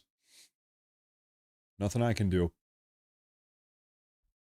I'm going to, once again, go over and take a look at the official White House page. Has the official White House page gone live with their broadcast yet? The answer is no. Eli Accord, $4 super chat. He says, as a Hispanic, I agree, stop the violence. You know, I think in a certain way, it is kind of the responsibility of every community to maybe police their own situation. And so, you know, this was a couple years ago. There was a big conversation about mass shooters predominantly being white men. I don't think that is a racist thing to acknowledge. If you say, yeah, 10 years ago, it seems like the majority of the mass shooters are young white men. Yeah, listen, that is an important thing worth acknowledging. If you want to actually try to solve the problem, you have to acknowledge the nature of the problem if you want to actually try to solve the problem. Now that dynamic has shifted a little bit. Now it seems not be young white men. Now it's trans people seems to be the predominant demographic carrying out mass shootings. Seems to be happening a lot. And so, yeah, once again, likewise, you need to acknowledge the problem in order to solve the problem. What are we going to do about that? How do we fix that? There's maybe a couple different ways, but if you want to even have step 2 of the conversation, which is how do we solve the problem, you must first have step 1 of the conversation, which is identify the problem, right? It's true. It's true. It is true. You got to live in reality. If you're burying your head in the sand and you refuse to engage with reality, then things are just going to keep on getting worse and worse and worse. The truth is a real thing. Listen, it doesn't matter how unfortunate or inconvenient the truth is a real thing. Some people say his truth. This is my truth. That was her truth. That is your truth. What are you talking about? Listen, truth is not a personally owned thing. Truth is an objective thing. There's not her truth, his truth, my truth, your truth. It is the truth. What is the truth? Okay? And that is literally all that it is. What is the truth? Well, this is my truth. My truth is that for lunch I went down to Dickey's barbecue pit and I got a Westerner sandwich with spicy barbecue, and now I'm having a little bit of stomach acid problems. That's my truth. I have an upset stomach. That's my personal truth, okay? But really, President Trump is coming on out any minute now. And this time, I'm not kidding either. President Trump's coming on any minute now. I'm taking a look. I'm looking for updates around the internet here. Once again, you know, there are a lot of people right now, and I see them all over Twitter. Everybody is just sitting here waiting for President Trump to come out and issue his presidential proclamation. This will be the 3rd proclamation that he has ever made, the third presidential proclamation. It's a big deal. It's a very special occasion, I would say. And so you do not want to miss this. Really, you don't, because he doesn't do this all the time. This is the third one he's ever done, and we speculate that it's going to have something to do with Venezuela and the Department of War and cracking down on these narco-trafficking terrorist organizations. I'm going to take a look at this. This is from Eli Accord. He says, I was adopted as a baby and brought over here by Americans, and I am proud to live in a country free. I don't like how Hispanics, African Americans, and many more are hurting people. This is my deal. I think just like hurting people generally is bad. Maybe sometimes in self-defense or something, there is a justified pretense for it. But yeah, generally, I think it's fair to say violence is bad. Hot take. However, you know, if you have a very small portion of your society that is committing almost all of the violence, yeah, you gotta be aware of that and do something about it. Yeah. Yeah. You know, there's different types of violence. There's different types of people committing different types of violence. And I think you need to be aware of all the different ways and reasons that it pops up, because, you know, maybe solving one problem is not the same solution needed to solve another problem, right? There's no one size fits all solution for everything. Like I was just saying a minute ago, everybody is just sitting here waiting for Trump. So folks, if you're like, man, what's going on? I want you to know we are not alone. You are not alone. Everybody on the internet in the entire world is sitting here waiting for President Trump's proclamation. And he is, good Lord, he is almost 90 minutes behind schedule. That's fine. We're waiting. We're waiting here. I'm going to take a look at some more super chats here. I'm going to take a look at this one. This is from Ice, $20 here. Hey, Matt, have you ever heard of a documentary called Europa, The Last Battle? Yeah, I've seen that. Well, I saw that probably 10 years ago. It's been a while. That's an old one. That's a very long one, too. I saw that one a long time ago. Little while ago. I also saw the other one that is also like 13 hours long. It's the multi-part. It's called what? It's called the Greatest Story Never Told. It's the one about Adolf Hitler. I saw that one a long time ago, maybe 10 years ago or something. It's been a little while. I'll tell you what, man, I remember my childhood growing up was I would get home from school and I would come home and I'd get a snack and I would sit down on the couch after school. It's 3 p.m. and I would sit there and I would watch the History Channel for hours. Every day I would sit there and I would watch the History Channel every day after school for like 3 hours, 4 hours. And I would flip on the TV and I'd be like, please, let there be a World War II documentary. Is there a World War II documentary? Yes. World War II documentary. Let's go. You'd flip on the TV. The year 1941. Let's go. All right. Let's go. Adolf Hitler has just invaded Poland. The year is 1939. All right. Now we're talking. Let's go. It is History Channel time. It's going to be a good Tuesday afternoon. That was my childhood and teenage years way back in the day. Anyway, I've always been a big history fan, really. World War II is interesting. You know, a lot of people are really into the Romans.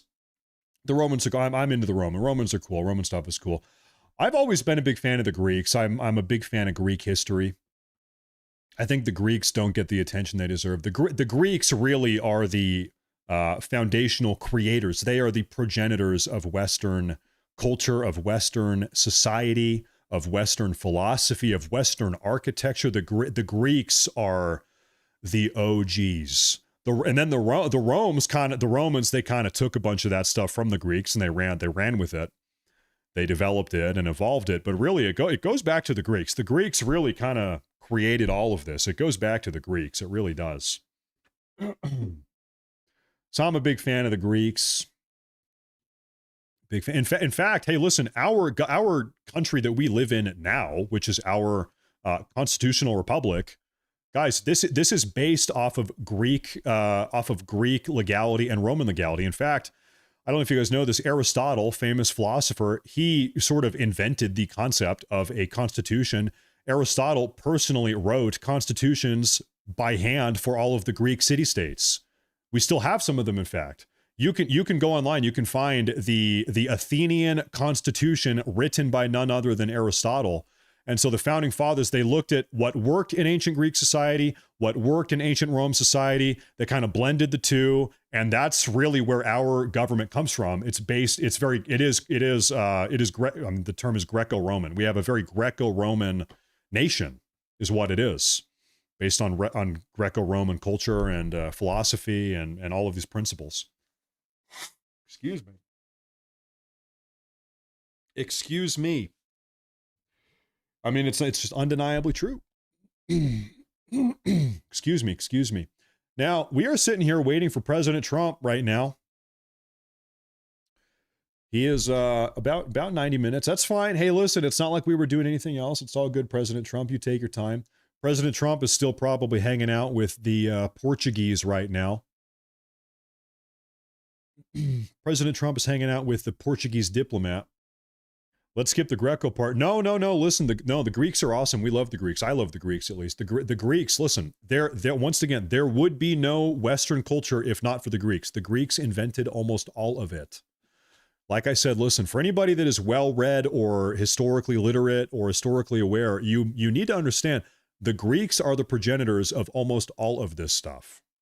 Seriously. It's just a fact of the matter. It's undeniable. It is. The Greeks are OG. We gotta love the Greeks. They were on fire. They were just they were way ahead of their time. Can't deny that. Can't deny that. Now, here's what I'm saying. I'm gonna go ahead and reload and take a look at President Trump's schedule here. You know, sometimes they'll have something scheduled and then they'll reschedule it for later. This is still on the schedule. 4:30 p.m. Eastern Time. The president is signing a proclamation in the Oval Office with the White House press pool. Well, we are about 90 minutes over time. We are looking at the White House right now. I see some people are posting he's 1 hour and 53 minutes late, a little bit late. That's fine. Listen, hey, I'm just trying to let everybody know because we have people coming in and tuning out, coming back. Hey, what's going on? So the reason why I keep repeating myself sometimes is because, some people leave the show, they come back to the show. They go somewhere else, they come back, so I'm letting everybody know. I'm letting everybody know. Matt doesn't know how to adjust the chat mode. You know, I see sometimes people ask for a slow mode in the chat. I'm personally not really a big fan of slow mode. Maybe some of you guys are. I kind of like to have a nice active chat because I like to read what you guys are saying and I like to see what you guys have to say, but if you guys want us to slow it down, I suppose we could do that at some point. I suppose we could, but right now we're just waiting for President Trump. I'm going to reload the official White House page and see if they are live yet. They are not live yet. So soon-ish, the official White House page, they're going to go live, and that's how we're going to know that, all right, things are happening soon. It's happening soon. Right now, we have a live feed outside of President Trump's domicile, otherwise known as the White House. Right now, he is somewhere in this building. We're going to have a live feed coming out of the Oval Office here pretty soon. And he's going to let us know. Slow mode. Okay, so it seems like nobody likes slow mode. All right. Okay. Nobody likes it. The people don't want to see slow mode. Fair enough. Now, what if I made it super fast mode? Man, I just keep seeing footage on Twitter or X of this stabbing on the train. Man, I said it before and I'll say it again. This entire story really just pisses me off. Really just pisses me off. And I don't know how it can't piss anybody else off. Like I feel like it's one of those stories, you know.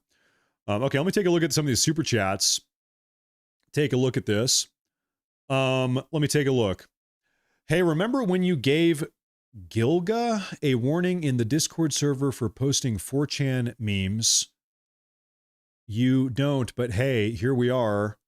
No, I don't even really know what you're talking about. Hey, I appreciate the super chat though. I'm not sure who Gilga is or what a Gilga is. I appreciate that, though. Thank you for the super chat. Thank you very much. I appreciate that. We also have a super chat from Ronan Roy. $5. He says, greetings from Virginia. Hey, greetings from Idaho. Greetings from Idaho. Thank you very much. Greetings from the White House, perhaps? Greetings from President Trump inside the White House any minute now. Maybe. Maybe. I appreciate that. Thank you. I see another super chat here. It says, would you prefer memberships, check by mail, or super chat as your housewarming gift? You know, you don't need to worry about mailing me anything. In fact, please don't. You should never do that. You know, really, what you can membership or you can super chat. Really, you guys don't ever need to give me money ever, period. Of course, I appreciate it. I really do. It means a lot. And I really do sincerely appreciate it. But I see some people, they say, oh, Matt, I'm sorry, I don't have money to donate. You never should feel obligated to donate a super chat or anything to me or anybody else. You never should feel obligated to do that. Trust me, you don't need to do that. It is, however, if you do, it is appreciated. I really do appreciate it. But, you know, hey, I'm just happy that everybody is here, tuning in, having fun, you know, being patient, especially on a day like today. So really, I'm just happy we have such a great community. Thank you. Thank you very much. I appreciate that. Thank you. Now, see another super chat here. This is over from, did you stream on that POS to Carlos Brown? I'm livid. Yeah, earlier in today's show, maybe 90 minutes ago, I was really raging out. I was raging out about that. Maybe you can rewind and check that. Also, in today's earlier show, earlier this morning, I went off about that also. Yes, I am pissed. Yes, I share your anger. Yes, I did. I have twice today, actually. And I'm going to try not to do it again.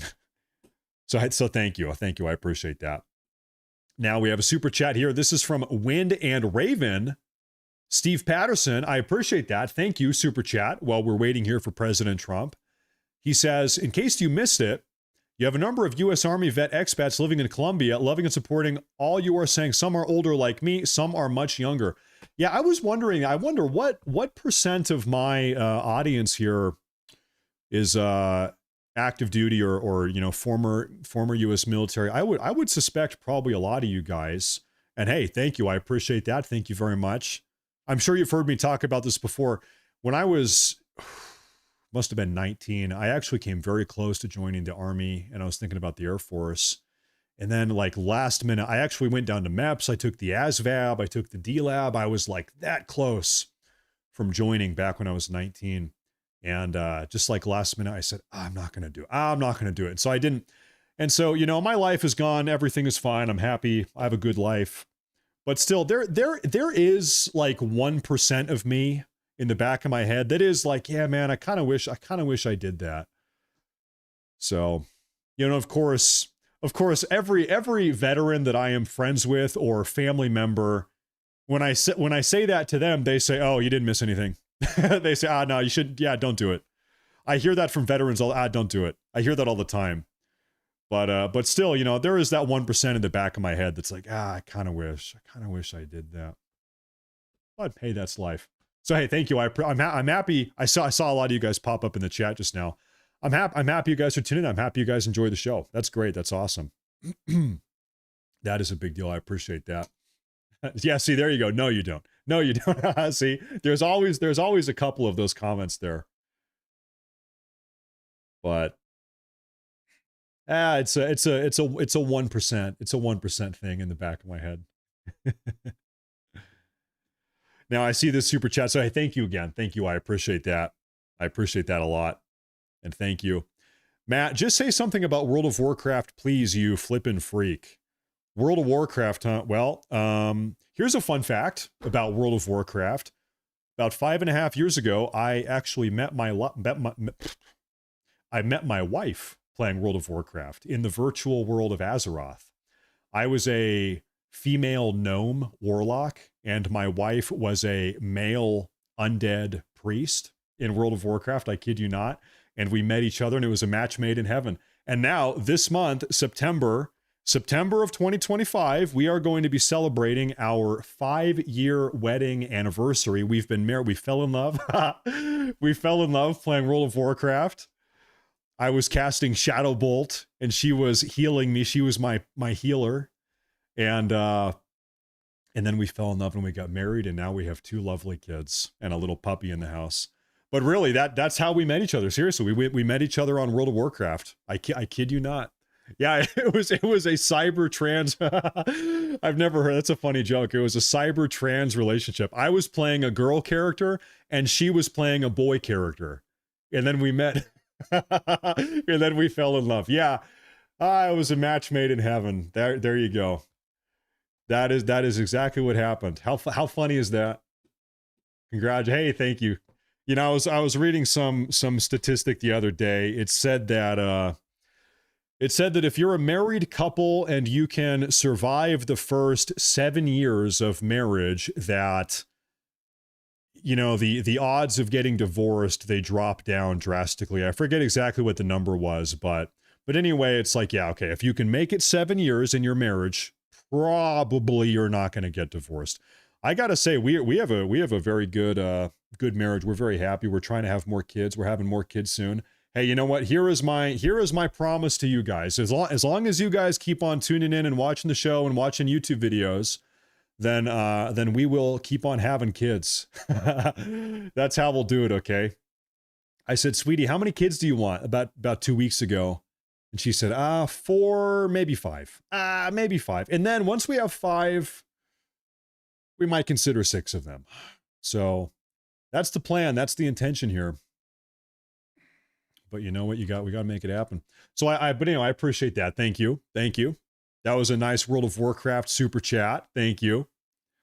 Isaac H, he says, you casted spells of Riz on her. That's exactly right. Yeah, I rizzed her up, as the kids say. That's right. Thank you. Get busy. What do you mean? Should I go now?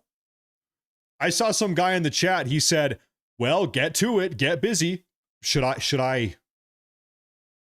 cancel the show? Should I go now? What do you want? Listen, hey, I'm kind of in the middle of something right now, dude. We're doing a news broadcast. I'm a little bit busy. Maybe we'll do it later. Okay? I'm not going to do it right now. Hey, I appreciate that. Thank you, though. Thank you. Maybe later. and also we have Dan Williams. I see Dan Williams in the chat. Dan Williams, that's a big super chat. He says anniversary money. Dan Williams, $50 super chat. Thank you. Thank you very much. Thank you very much. That's a big one. I don't know if you guys know this. This is my beautiful wife actually in the chat right now. She's a moderator. You got to be careful.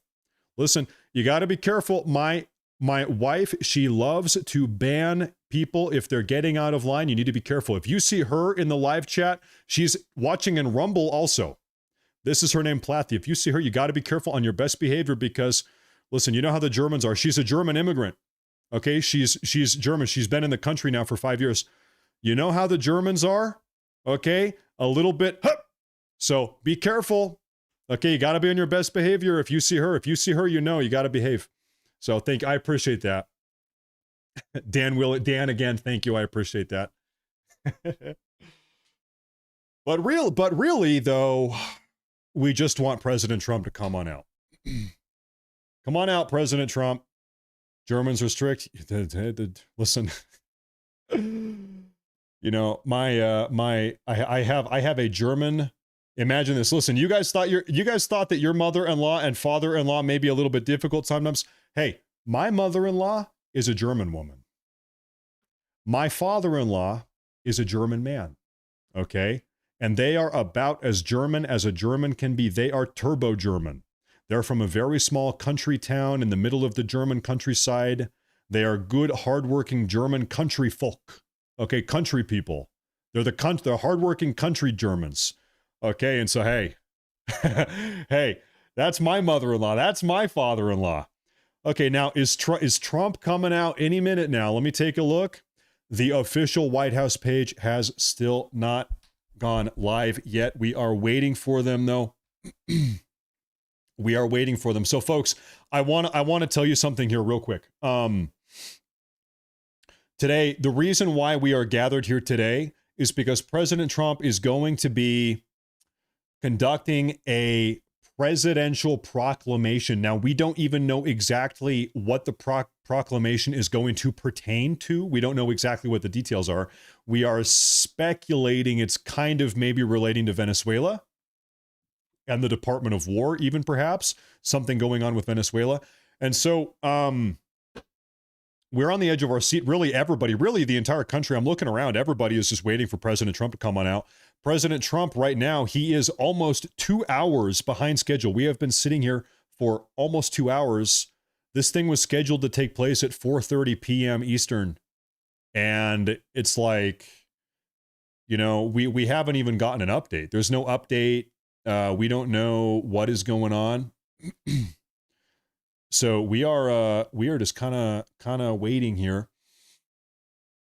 But hey, you know what? The reason why the reason why it's worth waiting, that's a good question. Why is it worth waiting today? Well, it's because, like I said, this is a presidential proclamation. That's a big deal.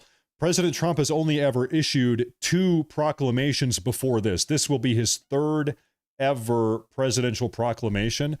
And so he doesn't just do these for no reason. This is going to be some big announcement. We don't know exactly. Maybe Venezuela, like we said, but we're chilling out. We're waiting because I think this is probably worth waiting for, even though we are a little bit behind schedule.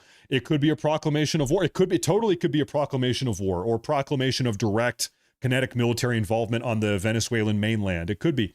President Trump could come out and say, listen, American people, we are going to start using our Air Force to start carrying out targeted strikes on cartel drug operations in the Venezuelan countryside, or, you know, some it could be. It totally could be. This is a map of Venezuela here. Venezuela is one of those countries that really does genuinely have a lot of potential. Coastal country, right up into the Caribbean Sea. The Gulf of America's up there. Well, a little bit more. There's the Gulf of America. You know, Venezuela has the largest oil reserves anywhere in the entire world, as the most oil of any country ever. They're not making use of it. They have chosen to become narco-terrorists rather than sell oil. But Venezuela, really, if they had proper management, it could be a good country. The problem is they just do not have proper management. Take a look at a super chat here. This is from Greg Adamite. Matt says, Matt, maybe 6 kids. Geez, I really hope you have enough. How's that law? Well, you know what? We can just, we'll just shove them all in the basement. We'll shove them all in the crawl space. No, I'm kidding. Hey, thank you. I appreciate that. No, you know, I think I would consider being a father to be the total highlight of my life. It's the best part of my life is being a father. And I think I know my wife feels the same way. Having kids is the best thing that's ever happened to me.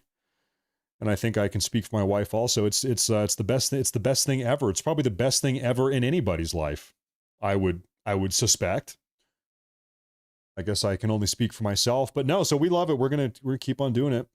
I'm gonna keep on being a parent. So I appreciate that though. Thank you. I appreciate that a lot. Thank you very much, Mr. Adamite.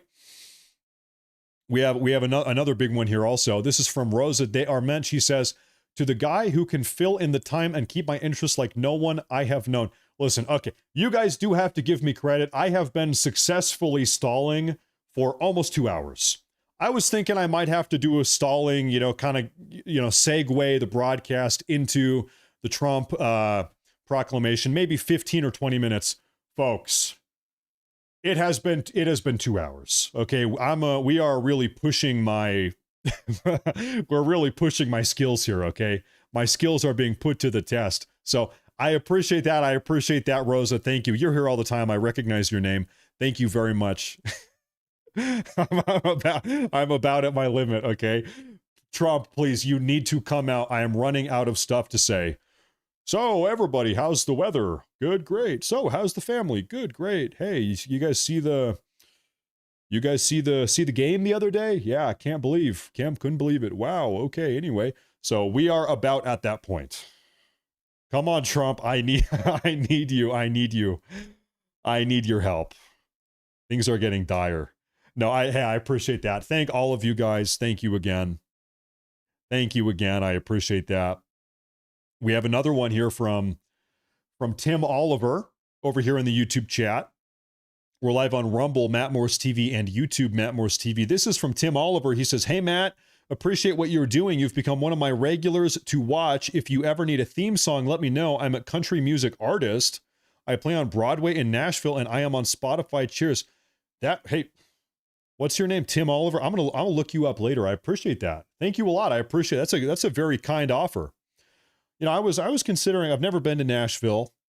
I think that'd be a pretty fun town to go visit for a weekend or something. Everybody talks about how great the Nashville culture is, the music culture. If you like to go see live music, maybe I'll go see you live someday. Maybe that'd be a fun thing to do. Go see Tim Oliver live. Everybody, hey, if you're in Nashville, go take a look at Tim Oliver, and on SoundCloud also. I appreciate that. Thank you. I appreciate that a lot. Thank you very much. Shout out to everybody over there in Nashville. My wife and I, a couple years ago, we were considering actually moving to eastern Tennessee. I guess along the Smoky Mountains. We ultimately decided not. We decided to stay a little bit closer to my region, and now we live up here in North Idaho. But there was, I don't know, a couple months where we were considering eastern Tennessee. We decided not to, though. It is a nice area, great state, nice area, beautiful area, seems great. Now, I am, however, going to take a look. Is the official White House page, have they gone live yet? And the answer is no. The answer is no. It's fine. Any minute. No longer in Washington. Yeah, so this is the story of my life here. Ladies and gentlemen, I grew up in the Portland, Oregon area, inside Portland proper or the suburbs. I spent a lot of time in Beaverton, Tigard, Tualatin, Lake Oswego, all over Portland area.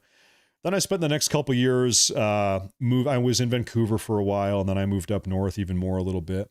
And now we live in North Idaho. We actually made this move about a week and a half ago. This was about a 7-hour move. We moved all the way over to North Idaho. So now we're in Idaho. We're happy. We've been dreaming of moving to Idaho for a long time. And finally, we have made it. Finally. I saw the comment here, maybe today's event is canceled. Well, I'll tell you what, I suppose, I don't think so. I guess it's a possibility, but I don't think so, because they really are doing a good job at updating. This is the official President Trump White House maintained schedule. It's public. And I don't see anything there. I don't see anything. Hold on. Is it live now? I saw somebody say that it was. No, it's not.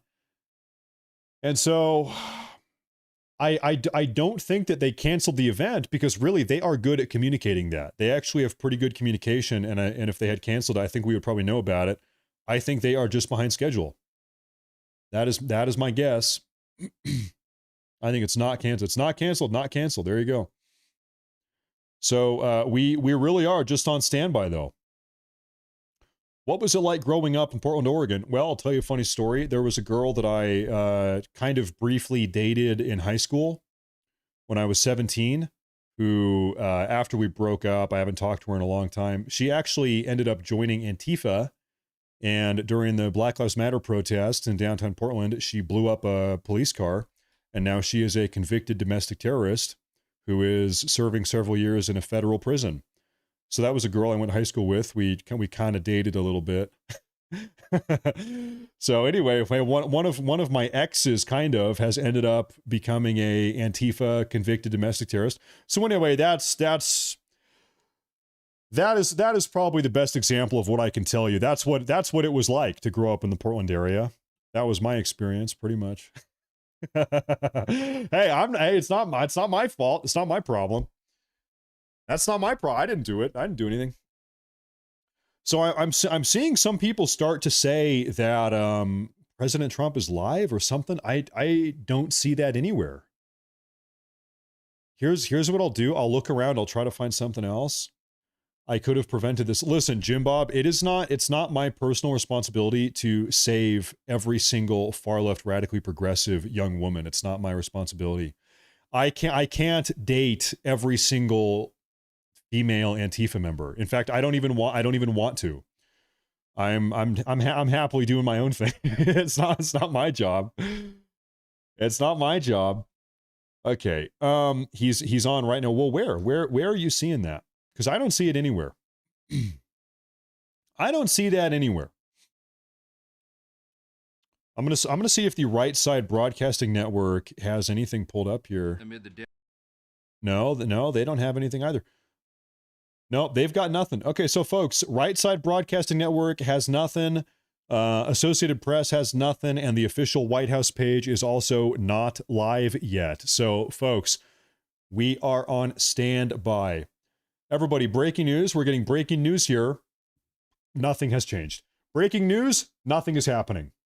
I will keep you posted. I will keep you updated. Excuse me. Oh, breaking news. Nothing is happening. All right. Thank you for your attention. But we are keeping tabs. Like I said, everybody in the country is just waiting. Everybody. I'm going to show you one of my little cheat codes here. Take a look at this. Twitter or X has a really cool functionality. You can plug in multiple different live news feeds, and all of these, so I have 5 of them open right now on my other monitor, and all of them are live updating. They're auto updating. And so I can see boom, boom, boom. I'm like dialed into the matrix here. If anything happens, I'm seeing it. So, and then of course we have these, we're looking at the live broadcast right here. So I'm telling you folks, if anything happens here, whenever they decide to go live, we are going to see it. We are going to see it. Now, here's what I will say, folks. If you are tuning in either on Rumble or on YouTube, Matt Morris TV, doesn't matter where you are, make sure to like and make sure to subscribe. I really do appreciate it. It helps a lot. It means a lot.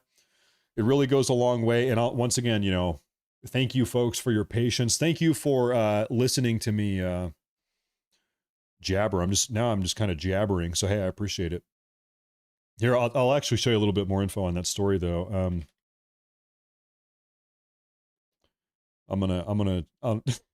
You guys are gonna think this is so funny here. Yeah. All right. Yeah. Hold on. I'm trying to find a good image for you guys. So this girl that I went to high school with, we kind of dated a little bit, who ended up becoming this domestic. She is literally a convicted domestic terrorist.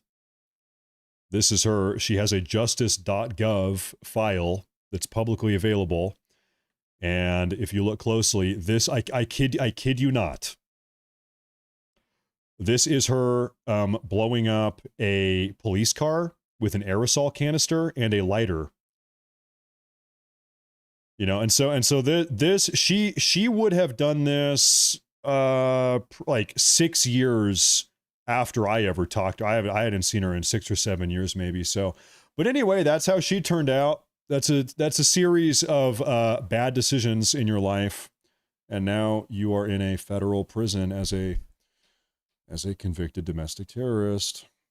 You can't fix her. Yeah, I don't want to, but I also think I don't think I could. Even if I did want to, I don't think I could. I think you're right about that. I'm going to go ahead and reload the official White House page here. Lovely, absolutely lovely, absolutely lovely. There was another guy I went to university with who was very clearly in Antifa. He would show up to my university classes, in class, a bunch of students, 20-year-olds, and he would show up to class barefoot. He refused to wear shoes. He was barefoot everywhere, and he would always wear full black Antifa clothing, and he had an Antifa flag on his black backpack. So I had a class with an Antifa guy, I guess, whatever you call that, and he would show up to class every day barefoot, and it was disgusting. Anyway, so that's what it was like to go to school in Portland, Oregon, back in the day, a long time ago. Now, we just had another super chat here. I saw this. Did you ever see the video of an elderly white jewelry store owner hospitalized after being shoved during a smash and grab, and they were all black? Is it time this country has a talk many are not going to like? I actually don't think I've seen that video. I do not think I've seen that one. But, yeah, it's like I was saying earlier. Yes, this country has a problem with black crime. Yeah, let's cut the bullshit. Yes, there is a black crime problem in the country, and we need to do something to fix it. I'm not claiming to have the solution either, but it's like, first step is to acknowledge what the problem is. There is a problem. Yes, absolutely there is.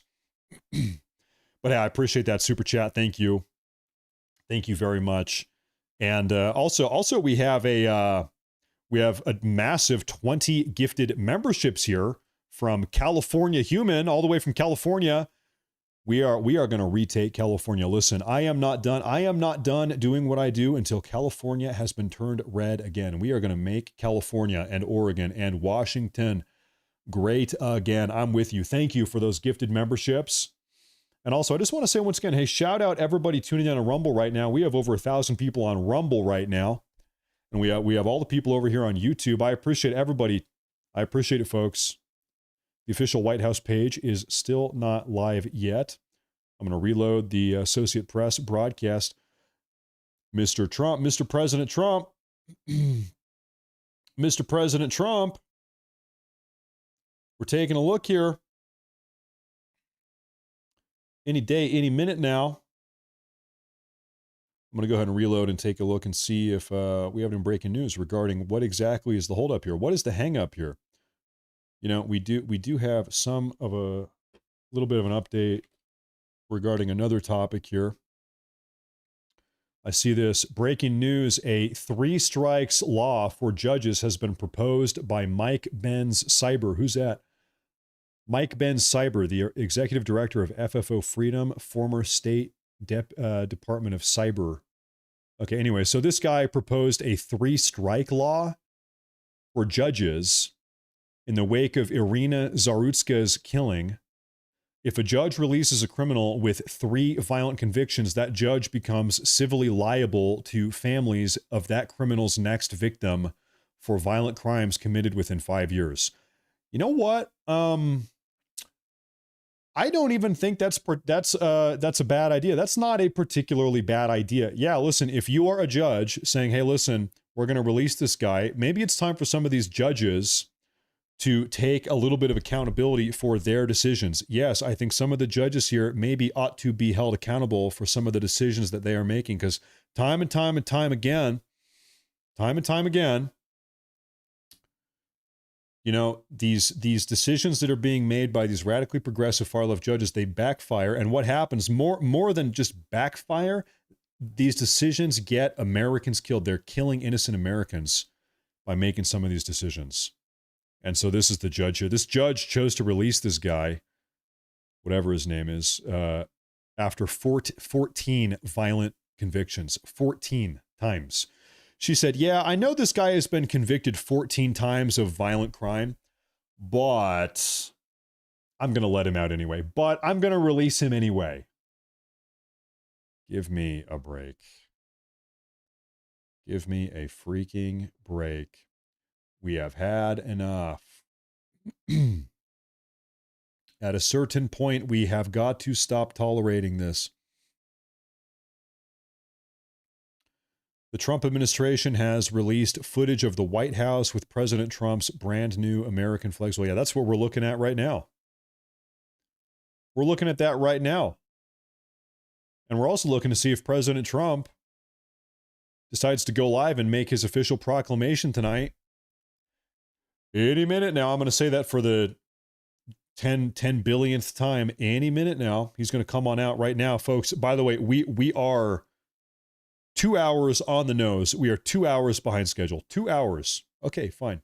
All right. Okay. We are on President Trump's schedule. Mr.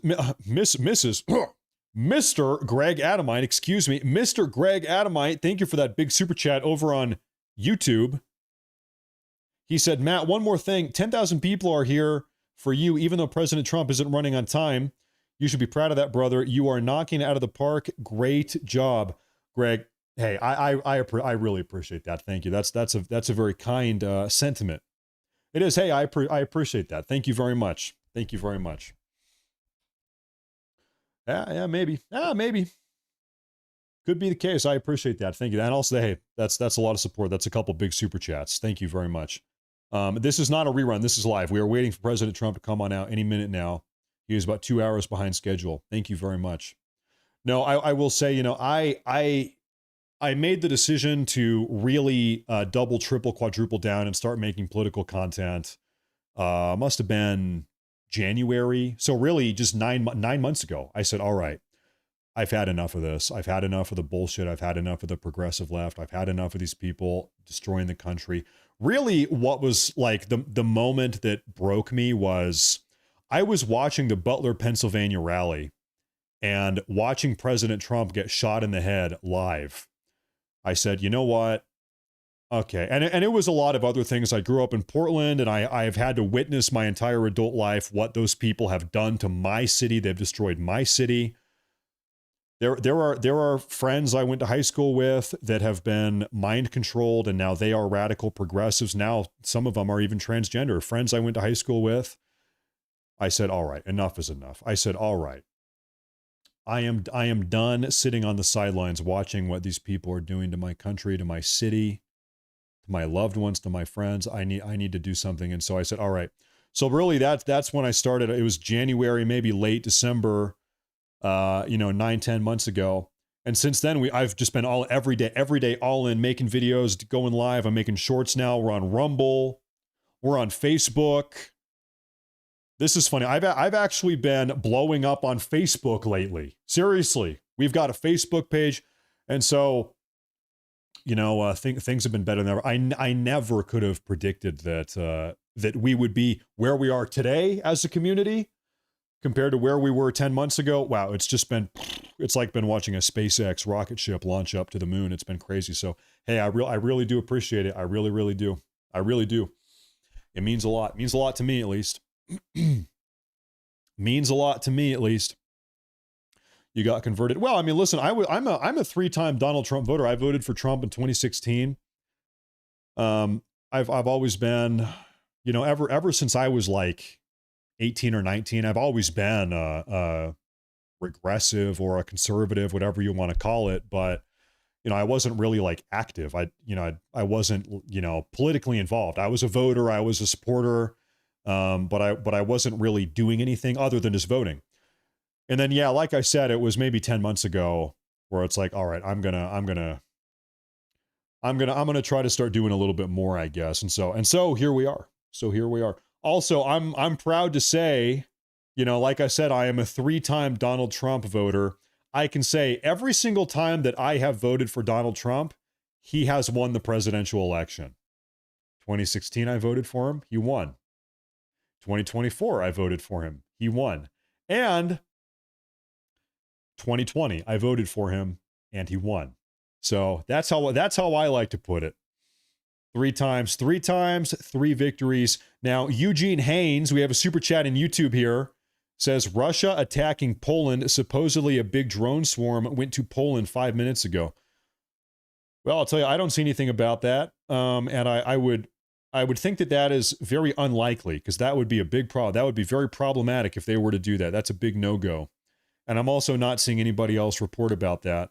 Maybe you're right, but I think the odds of that story being real are probably pretty low. But I will do a little bit of a cursory check here, just to see if there's anything about. Yeah, I don't see anything about that on some of my trusted sources here. But hey, maybe some more news will come out here. Anyway, I appreciate that. Thank you. We will keep tabs on that. We'll take a look at it. And then also we have Mr. Idaho. He says, welcome to Idaho, Matt. Hey, thank you. I have to say, man, everybody in Idaho that I've met has actually been great. I went to Costco the other day, and one of the guys working at Costco, he came up to me and he said, hey, it was one of the guys working there. He came up and he said, hey, are you that guy on YouTube? I said, yeah, hey, what's up? And so I was with my wife and kids. He was a super nice guy. And I ended up talking to this guy in Costco for about 30 minutes. In the middle of Costco, we had a 30-minute long conversation. He was super nice. He was tuning into the show. And so that was great. It was nice. And I'll tell you, all my neighbors, everybody I've met, guys, my neighbor across the street and my neighbor to the right, they both brought over brownies and cookies for the kids. They said, hey, welcome to the neighborhood. We baked up some brownies. Hey, welcome to the neighborhood. We baked up some chocolate chip cookies for the kids. Everybody is so nice. It's awesome. It's the greatest thing ever. So yeah, we are super happy. It's great. We're super happy we moved up here. There's that. I'll take a look at this. Yeah, I stopped watching Benny a while ago. because of there being so much extra in all of his coverage. Plus, he's been financed to get where he is. Follow Matt Morris because it's real. You know, I don't know about anybody. Actually, wait. Actually, I did hear about the Benny Johnson financing thing. I think Benny was alongside Tim Pool and some of these other guys. They were taking money from this company called Tenet. There was some allegation that there was like Russian money. I really don't know the details, so maybe I shouldn't talk about this because I really, you know, I don't want to mischaracterize anything. But anyway, all I can say is that yeah, I'm totally solo. I'm a solo. I'm a one-man solo operation. That is the truth. Now, hey, listen, if there are any wealthy financiers, billionaires that would like to give me a bunch of money in order to keep doing the stuff I'm already doing, because really I'm not looking to, you know, shill or push any agenda that I don't genuinely believe. But hey, listen, if somebody wants to pay me a bunch of money to do what I'm already doing, then all right, hey, I'll take your money. That's fine. But, you know, I'm not going to adopt some crazy, you know, a belief that I'm not interested in. Sorry. No, I'm never selling out. Anyway, I'm never selling out.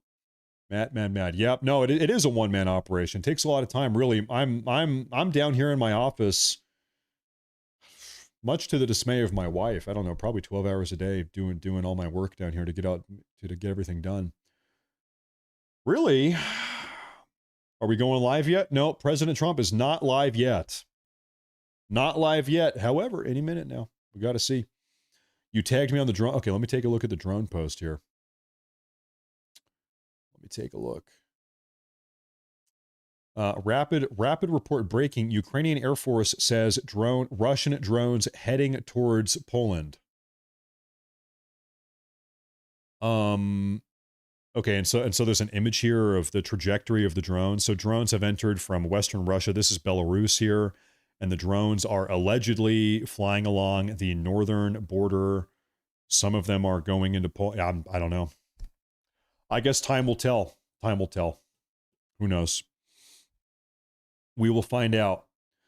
So you aren't going to touch the wall. You want to listen, you have a lot of people touching that wall. I'll tell you something, man. Man, it sucks because I actually think I think it would be cool as a tourist to go to Israel and see all the cool stuff in Israel, but also I never am going to go to Israel. I'm never going to Israel. I will never in my life go to Israel, despite thinking it would be cool from like an archaeological and history point of view. It would be cool to go see all of that old stuff. I've been to Rome. It was awesome. But I'm never going to go to Israel just because I know the optics. I know what it looks like. And so I'm just not really interested in doing that. It's not really my thing. It's just not really my thing. Yeah, these days maybe it's a little bit dangerous. Yeah, sure. But no, it's undeniable. There was a lot of cool history there. Undeniably so. I would also love to go to Egypt. There are places in the Middle East I'd like to go in the Middle East, but I mean, hell, I would love to go to Iran someday. I think there's a lot of cool archaeological sites in Iran. I'm a big like history. You guys know I'm a history guy. I would love to go to Iran someday. The problem is that there's a crazy anti-American regime that probably would not like me very much. So I'm not going to Iran. I would also love to go to Russia. There's a lot of cool stuff in Russia I would love to see. But I'm not going to go to Russia right now either. Matt is a MAGA loser. I am MAGA. Yeah, you can't deny that. Sure, you call me a loser, whatever. In fact, there was a museum that I wanted to visit about a year ago in Kazakhstan. And so on a whim, I was like, hey, sweetie, do you mind if I go to Kazakhstan for 2 days? No? Okay. So I just bought a plane ticket. I flew to Kazakhstan about a year ago because there was a museum I wanted to go take a look at. I was there for 2 days and I came back. I took a bunch of photos. I was there. It was great. I landed. I went to the museum. And then I went to the museum again. I was there for 2 days and then I came back. And I have to say, actually, I was very impressed by Kazakhstan. Kazakhstan, I was expecting like Borat, you know, everybody's like living in a mud hut village type of thing. No, I was in the capital city of Kazakhstan. It's called Astana, and it was actually great. It was great. It was a beautiful city. everyone was healthy and everybody had families, and it would seem it was very, very safe. Really very safe, and the architecture was beautiful, and the museum was great. I was like thoroughly impressed by Kazakhstan. I never thought I'd say that. Kazakhstan left me thoroughly impressed. How was the food? It was good. I made a point in Kazakhstan of getting horse meat and horse milk. In Kazakhstan, they eat a lot of horse meat and they drink horse milk. And so I said, well, I guess I'm in Kazakhstan. I gotta have horse meat and I gotta have some horse milk because that's what everybody does in Kazakhstan. And it was fine. It was okay. It was great. Couldn't really complain about it.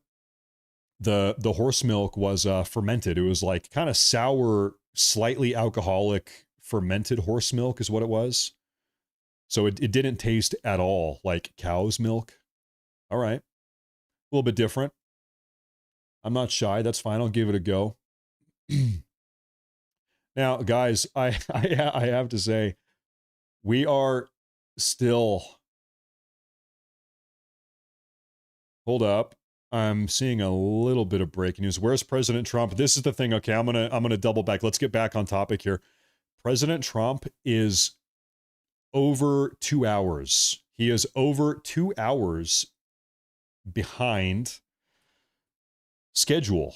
Over 2 hours. And we are still sitting here waiting for him to come on out, but we are a little bit behind schedule right now. And also, we don't really know where he is or why he is late. We don't know. The event has not been canceled. The event is still on. He is still set to make his proclamation. But we are 2 hours late. It's undeniable. Just a little bit late here. Now, I do see some breaking news here. President Trump has signed a memorandum forcing Big Pharma to fully disclose all of the health risks in their ads. The FDA is also being ordered to go after companies putting out misleading drug ads.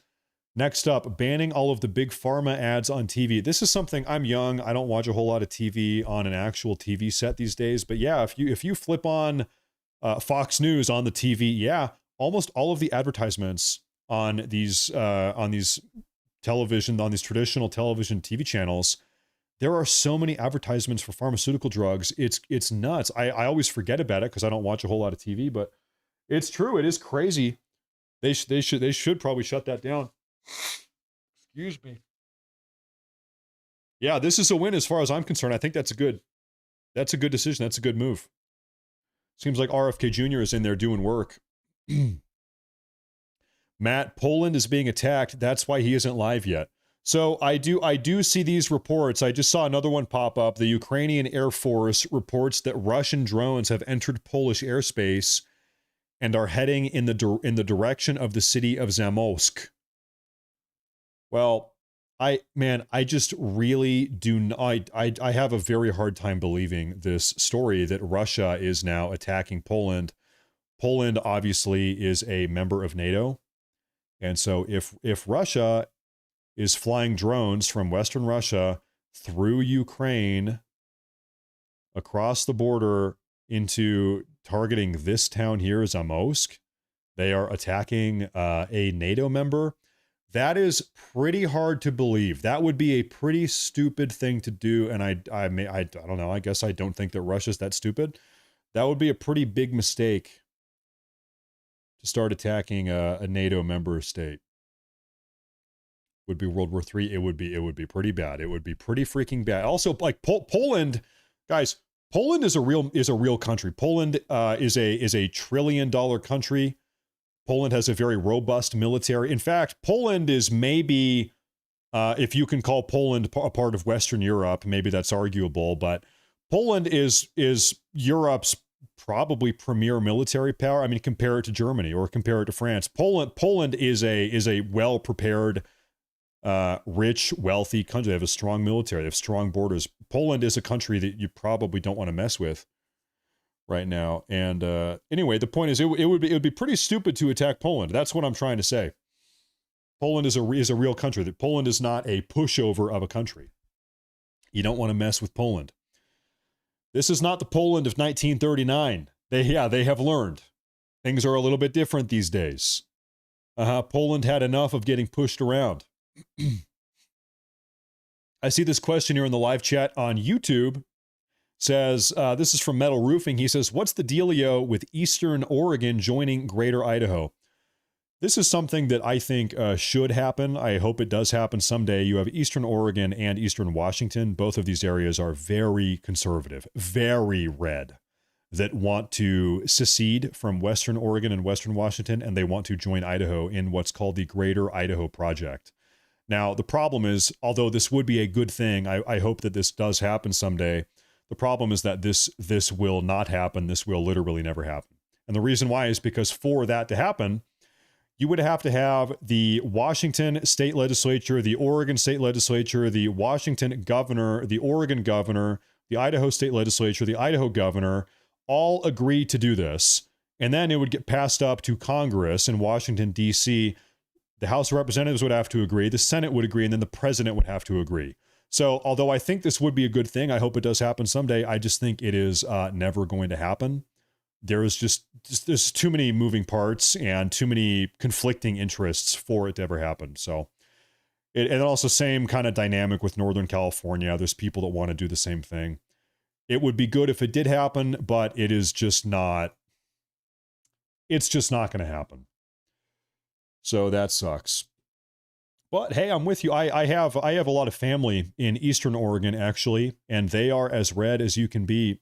The way that Oregon and Washington politics works is right here. This is called the Cascade Mountain Range. You see a series of mountains. Everything to the west is green and liberal. This over here is where the progressives live, generally speaking. Portland, Seattle, Salem, whatever. And then everything to the east of the Cascades is, generally speaking, very red and very conservative. And what has happened is that people in Eastern Washington and Eastern Oregon, they effectively have no say in how their own states operate.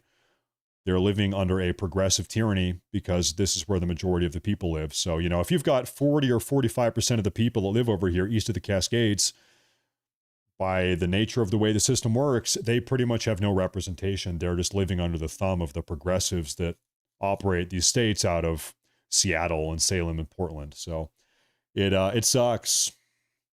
It's just probably not going to happen. It's probably not going to happen. Now, ladies and gentlemen, back to President Trump. Right now, folks, we are waiting for President Trump. He's going to be coming out any minute now. He was scheduled to come out 2.5 hours ago. This presidential proclamation was scheduled for 2.5 hours ago, and he has not come out yet. Oh, ladies and gentlemen.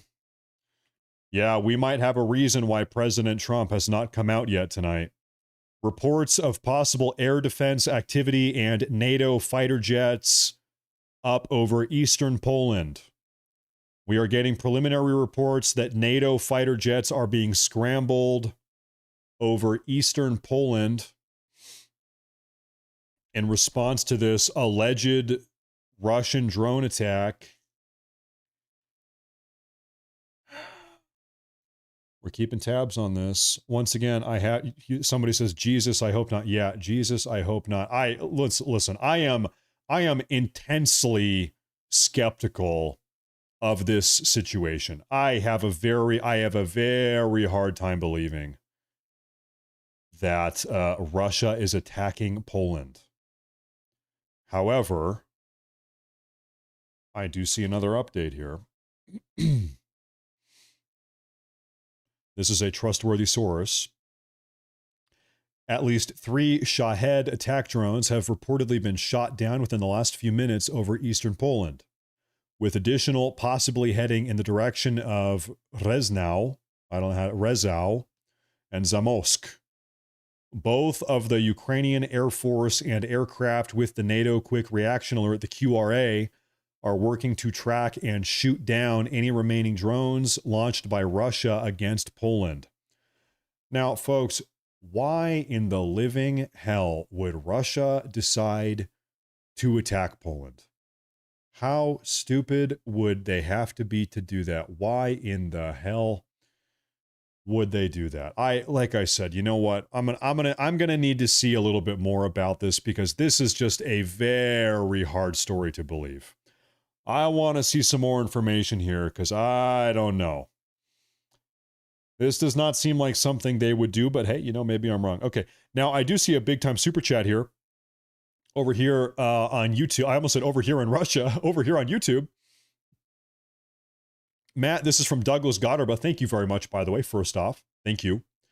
He says, Matt, I just looked at the Polish airspace and flight radar, and there is a Polish Air Force SASB 340 flying large patterns near Zamiak, Douglas, the pilot. Okay, well, you know, with a lot of the flight radar stuff, I'm not an expert enough to know if this traffic you're talking about, I don't know, that could be regular routine that they do every day. It could be something it could be a practice routine they conduct once a week. You know, I can't give you an expert opinion on what is the normal airspace traffic over Eastern Poland. I couldn't tell you anything about that, right? So, however, what I can do is maybe we can take a look at flight radar ourselves. Maybe I can pull this up and we can take a look here. Because I think there is a way to track only and exclusively. So these are all of the planes that are flying in the area. As you can see, there's nothing flying over Ukraine. Filters. Okay, so I only want to see military or government aircraft. Excuse me.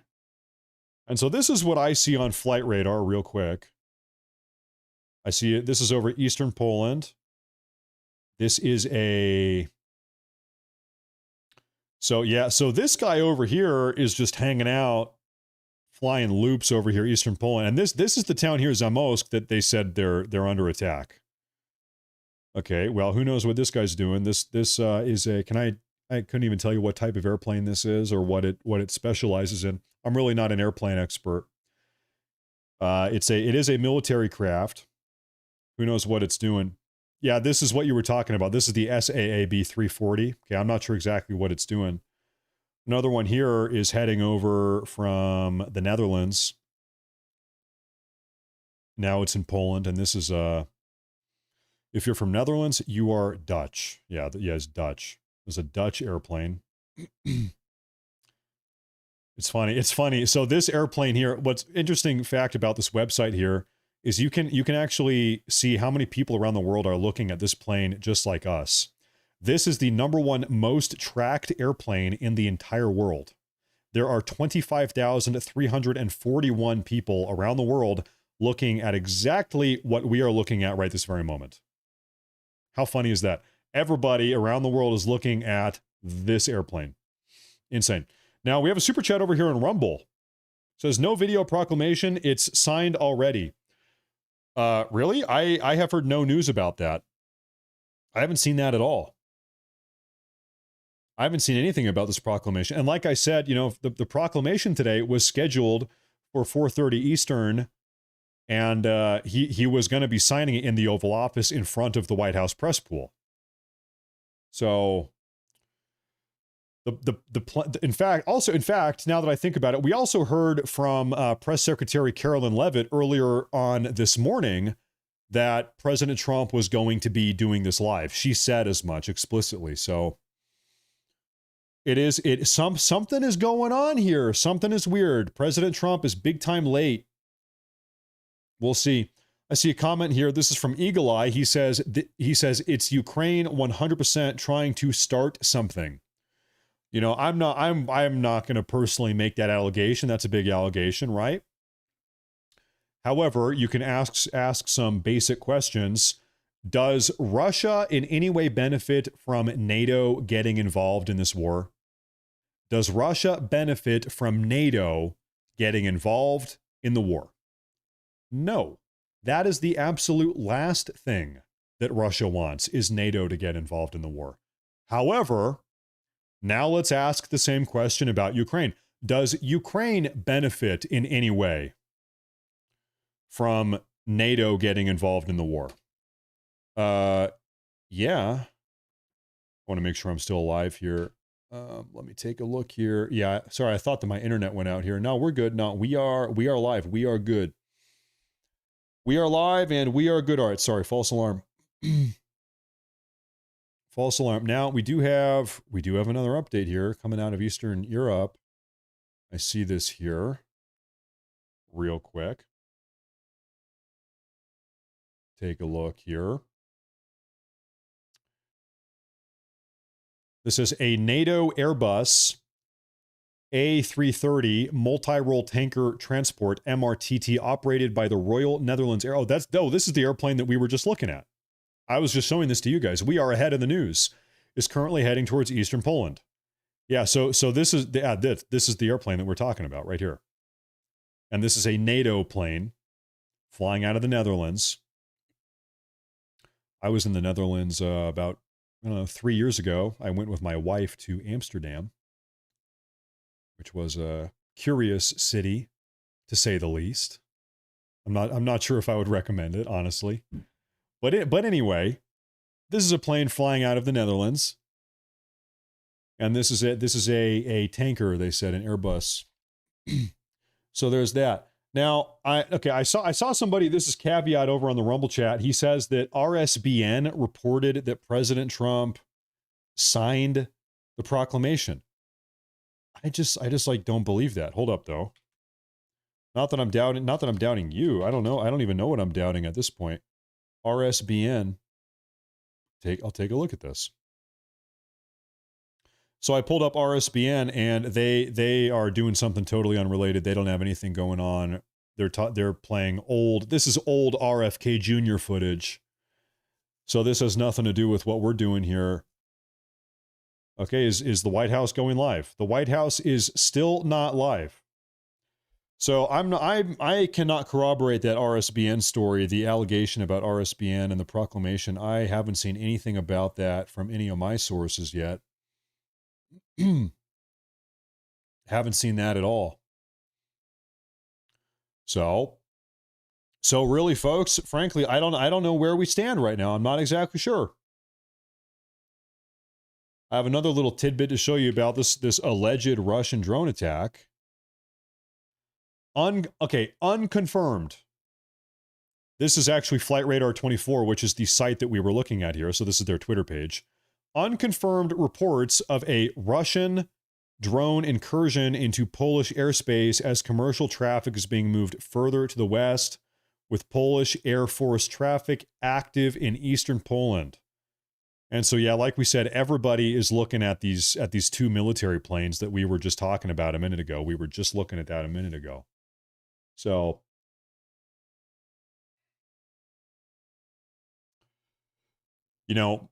might this situation going on in eastern Poland be contributing to why President Trump is 2.5 hours behind schedule? Yeah, likely, yes. Probably. Likely and probably. Okay, now we are getting some other reports.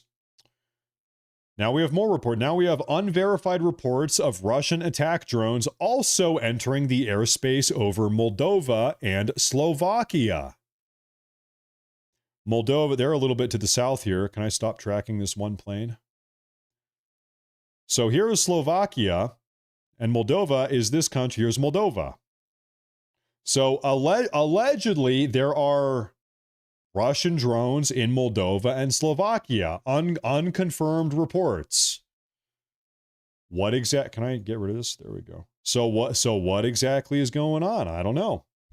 You think they're testing, doing a little bit of probing or pushing? Oh my gosh, I think a Russian drone just flew over my house. Oh goodness. No, I don't know. Once again, as the report said, these are unconfirmed, unverified. Unverified reports is what this is. Now, has this thing been canceled or what? What is going on? Still, the White House has not come out to officially cancel this. We are 2.5 hours behind schedule. Folks, now I'm beginning to enter the conspiracy zone a little bit. Is anybody else here with me? 2.5 hours late. We're getting all these weird unconfirmed reports of drones flying all over Eastern Europe. I might be getting ready to enter into the conspiracy zone. Maybe I am now becoming a conspiracy theorist because all this stuff, it is a little bit weird. Weird things going on here. Why are we 2.5 hours late? What's up with these drone reports? What is going on here? I don't know what's going on here. Frankly, nobody knows what's going on here. I'll tell you what, though. What I do know is that it would just be perfectly splendid if my beautiful wife would make me a cup of coffee right now. I hear her in the kitchen. The kitchen is right over there. Sweetie, if you are tuning in, if you could make me a cup of coffee, that would just be delightful. Thank you, dear. And we're going to see if it works. We're going to see if my plea works. Anyway, somebody said that I should call the White House. You think I have anybody's number in the White House? Listen, I am the most successful, least connected political commentator probably in the entire country. I don't have anybody's phone. I could call my grandma. I could call my dad. I could say, hey, Dad, what do you think about the drone attack, the alleged drone attack? I don't have anybody's phone number. Nobody that is in the administration. I'm just totally doing my own thing, I guess. Hey, Grandma, what do you think about this drone attack, Grandma? I don't know. I can't make sense of it. Who knows? I've got nobody to talk to other than my wife and you guys. Once again, unverified reports of Russian drones entering the airspace of Moldova and Slovakia. Yes, call my dad. No, you guys really do not want to talk to my mom or dad. Listen, I love them very much. My mom and my dad. It pains me. It pains me to say this. My mom and my dad are Democrats. So you know what? We don't really need to be bringing them onto the show. You know, we love them. I love them, but they are Democrats. It is true. The allegations are true. So you know what? We're not going to bring them onto the show. That's okay. I'll talk to him later. Now I see a super chat here. I see a super chat here from Get Ronald McDonald on the phone.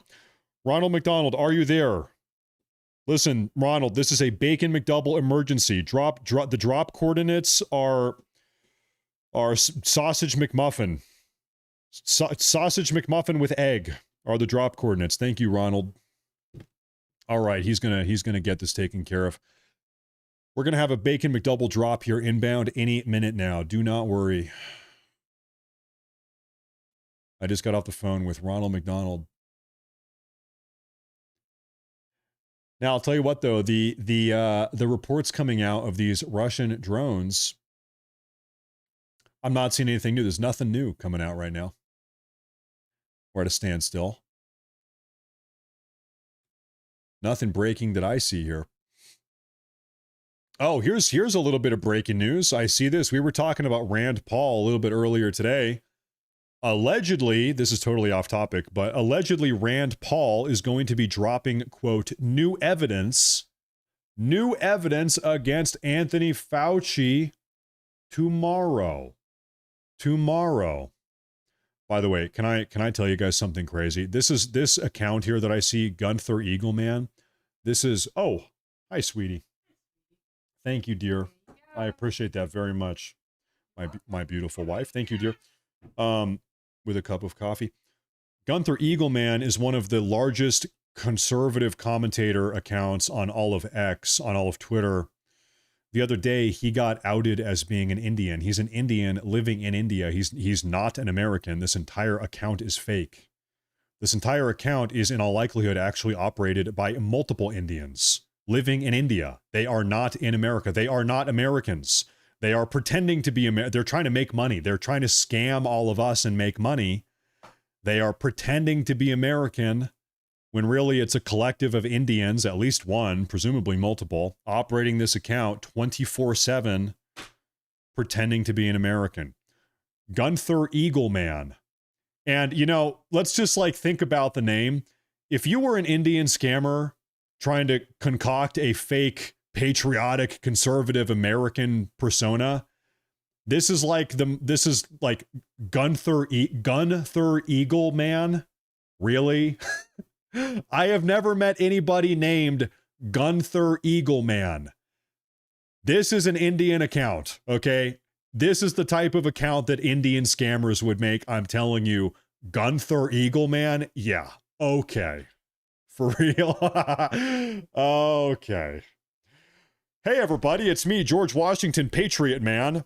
Hey, this is my name. Hey, it's me. It's me, MAGA American Washington George Abraham Lincoln Patriot Man. I'm an American, just like you. Yeah, shut up. Yeah, okay. Okay. Yeah, no one is buying it. Okay, anyway. So I'm looking for updates here. President Trump is right now 2.5 hours. 2.5 hours behind schedule. Hey, I gotta say, I'm glad I had lunch before I did this show because I had no idea what I was signing up for with you guys. We've been here for 3 hours. Trump, save us. Hey, it's me, Johnny Appleseed. Johnny Appleseed MAGA Man. Yeah. Yeah. Okay. Hello, everybody. It is me, Johnny Appleseed MAGA Man. This is why we need more H-1B visas. Yeah, okay. I'm not exactly buying it. Ladies and gentlemen, we actually have some breaking news. We genuinely do have breaking news here. Breaking, President Trump has just unexpectedly put the White House press pool into a motorcade. President Trump is on the move. Destination unknown. The in-town press pool is loading into the presidential motorcade. Where are they going? We don't know. If I had to guess, so folks, I think it's safe to say that this proclamation is canceled. However, now we've got something else to talk about. Now something else weird is happening here. Unexpectedly put the White House press pool. He shoved him into the motorcade. Get in there. Get in there. So I would guess they're going to Air Force One. That would be my guess. Wouldn't you suppose? I would bet that they're going to take a quick ride over to the airport. What's the name of that airport? Here's Washington, D.C. How far away is the airport? I don't even know where they have this thing. Is it over here? It's like a train station. I guess I don't know where the airport is. I don't know. I'm not sure where oh, here it is. Okay, here it is. Okay, so presumably Air Force One is parked at, what is it called? Ronald Reagan, Washington. Is that where they have this parked at, or is there some other location they do this at? Anyway, yeah, wherever it is, they are probably going to the airport right now. Yeah, maybe they have it at an Air Force base. Well, okay, so where's the Air Force base? That would make sense. That probably makes more sense. Andrews Air Force Base. Right over there. Yeah, no, you're probably right about that. So what is this? Is like a 6-mile drive. So okay, White House Air Force Base. White House Air Force Base. I would suppose that they shoved the White House press corps into the motorcade. They're taking him to the Air Force Base, and he's going to get on Air Force One. That's my guess. Now, of course, do we know that for sure? No, but President Trump just left the White House unexpectedly, put the White House press pool into the motorcade, and he's going somewhere. All of this is happening. Keep in mind, a series of very weird events has unfolded over the last couple hours. Almost 3 hours ago, President Trump was scheduled to give a big announcement, his proclamation in the Oval Office. He is almost 3 hours behind schedule. He never did that, and it seems like that is canceled now. Over the last 30 minutes, we've been getting reports of Russian drones potentially flying into the airspace of Poland, Slovakia, and Moldova, that Russian drones are flying through Ukraine and invading the airspace of Poland, Slovakia, and Moldova. This is news as of the last 30 minutes ago. We're seeing a lot of To be fair, though, unconfirmed reports, but reports nonetheless. And now, just 3 minutes ago, where was that post? I had it up. As of 3 minutes ago, President Trump has just unexpectedly put the White House press pool into a motorcade. POTUS is on the move, and they are driving somewhere. We have no idea. We don't know. We don't know. Now, I see this from Norbeezy. Thank you very much. I appreciate that. I need to sip my coffee here, get a sip here. It's going to be a long night, folks. It's a long night here, folks. Everybody buckle up. Why not? Yeah, I'll stick around. Why not with you guys? So Norbeezy says, zero drone related news on the Polish news at the moment per my Polish family. Russia and Belarus does have military exercise this week monitored by NATO. Curiouser and curiouser. The situation gets increasingly curious. We are also taking a look at flight radar. We have this is a Polish airplane that over the last hour or so has been running laps in eastern Poland, pretty much directly over the town that these unconfirmed reports have said that the Russian drones are flying over, which is a mosque. So this airplane also curious. It makes the situation increasingly curious. We also have this NATO Airbus, which is I think it's a tanker, an air tanker, fly out of the Netherlands, and now it is also in eastern Poland. There are no other trackable. They could be intrackable. They could turn off their squawker, right? Anyway, these are the only two squawking military planes in Eastern Europe, the only two ones. So right now we're just trying to make sense of what in the living hell is going on. So, hey, I do appreciate the patience here, folks. I really do. I really do.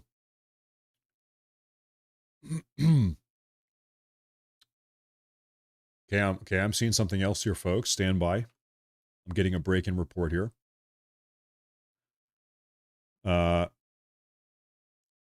This is keep in mind, all of this is unconfirmed. All of this is unconfirmed. In fact, literally the name of this page is Intel Schizo. Intel Schizo, who is our most reliable source of all of the sources, has just now reported that it looks like Poland and Moldova have come under attack, Russian air attack, with suicide drones. This is coming out of Intel Schizo. You trust him? You got to trust him. His name is Intel. He's a schizo. So there's that. Once again, make of that as you will. We're having a lot of unconfirmed reports here. This is Intel Schizo. We are getting schizophrenic intelligence right now, folks. You are tuning in to the Schizo Zone. The Schizone. Breaking news, Scott Bessent is demanding that the Federal Reserve cut interest rates. Okay, well, who cares? That is the least of our concerns right now. Listen, dude. Listen, Bessent. That is the least of our concerns. So, folks, curiously, this military plane that we were tracking over here, the Polish one, has now either landed somewhere or it is gone dark. It's maybe flipped off its squawker. Okay. I would guess that it just actually landed because it was up in the air for a long time. It was flying loops. So I would guess that it landed. Anyway, so this is the only one we have here. And this is this Airbus A330, which I believe is a tanker. Italian Air Force PER SE-71 heading towards Poland. Italian Air Force, huh? Where do you see that? I don't even see that anywhere. We have something going on up here in Lithuania. Oh, yeah, this is the Italian plane. You're probably talking about this, which took off from Estonia and is heading south. This must be what you're talking about. This one is Italian. Uh-huh. Once again, folks, curiouser and curiouser. Things just continue to get... Uh-oh. Getting another report here, folks. Stay with me here. I'm gonna close a bunch of these tabs. I'm gonna clean up my house a little bit here. Frick, that's not one that I wanted to close. Close that. Okay, so here We have an update. Either Russia is purposely testing NATO tonight, or someone screwed up really bad. Either Russia is testing NATO, or somebody screwed up big time, and things are, dare I say, actually happening. You know how nothing ever happens? And then sometimes things actually do happen. Everybody says, "Ah, man, nothing ever happens. Darn it, nothing ever happens." And then something actually does happen. Towards Kaliningrad. Yeah, this is Kaliningrad. Now, here's my opinion. Of course, my wife is German, so I have a little bit of a controversial opinion here, maybe. I think that Kaliningrad and northern coastal Poland should be given back to the Germans. That's my opinion. I'm sorry. Listen, for a long time, it did belong to the Germans. In fact, Kaliningrad used to be called Königsberg before the Russians took it after World War II. Listen, we need to make Königsberg great again. Give it back to the Germans. That's how I feel. Northern Poland, listen, give it back. I think it's time. I think enough time has passed. Anyway, not that that matters. That's Königsberg. That's what I'm saying. That's Königsberg. That's right. In fact, one of my favorite German dishes is called Königsberger Klopse. Sehr lecker. Königsberger Klopse. Now, this is Washington, D.C. So as it would seem, Trump shoved his White House press team into his motorcade, and they just left the White House in a hurry, it seems. President Trump just unexpectedly put the White House press pool in a motorcade. POTUS is on the move. And so we were talking a couple minutes ago about, where would they be moving to? Well, probably from the White House, which is right over here, over to where Air Force One is. This is where Air Force One is parked, as far as I understand it. Joint Air Force Base. This is Andrews Air Force Base. And they've got this thing. Dude, look at the state of technology these days. We have a 3D view of the U.S. Air Force Base. How crazy is that? You can see the airplanes on the tarmac. Look at that. That's crazy. We really do live in a very crazy time. Anyway, so they might, the president and his motorcade, his press pool, they might be heading over to Air Force One to take off. I'm not sure. I'm out here scanning for updates. I'm still looking around here. I'm poking around. I'm going to leave up a flight radar here. Why not? And now I'm going to go ahead and pull up the Associate Press broadcast again. YouTube. It's a very strange night, folks. A very strange evening indeed. Undeniably so. Apologies. Okay, this is our live view of the White House. No major networks covering what Trump is doing right now. Great to have you. You are the only one. Here's an idea. Maybe I should just conduct a 15-hour live broadcast every single day. How about that? How about I just never made videos anymore? And every day it was a 15-hour live broadcast. And, what the hell is...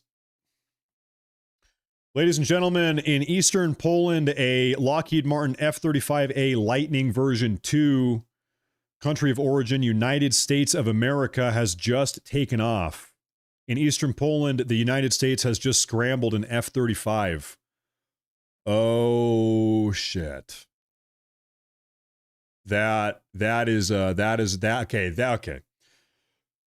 a big deal. That is actually, I think it's safe to say that is a big deal.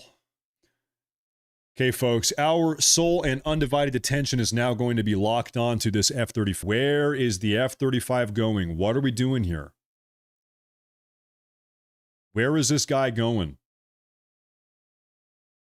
And of course, ladies and gentlemen, this is, there are 11,718 people around the world keeping tabs on this F-35 right this very moment.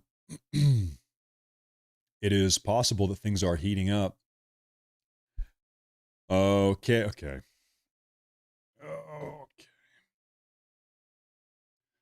Hold up here. We have another report here, folks. I just want to bring this up here real quick. Give you a little something.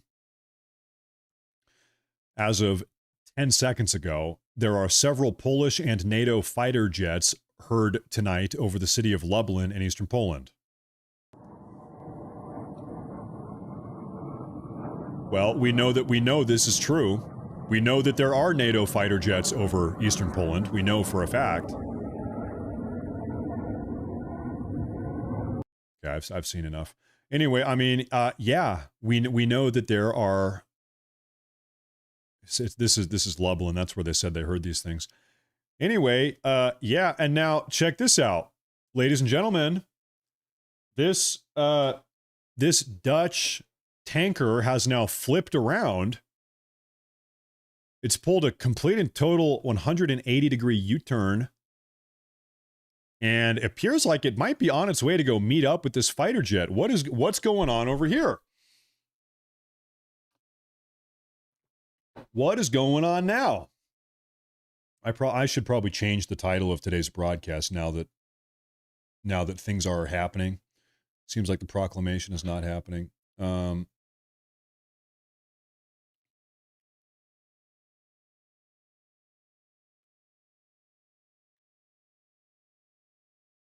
Okay. Yeah, I'm gonna update today's broadcast. Well, you know, maybe they're not. Well, I mean, hey, this fighter jet is cranking a right turn here, going west.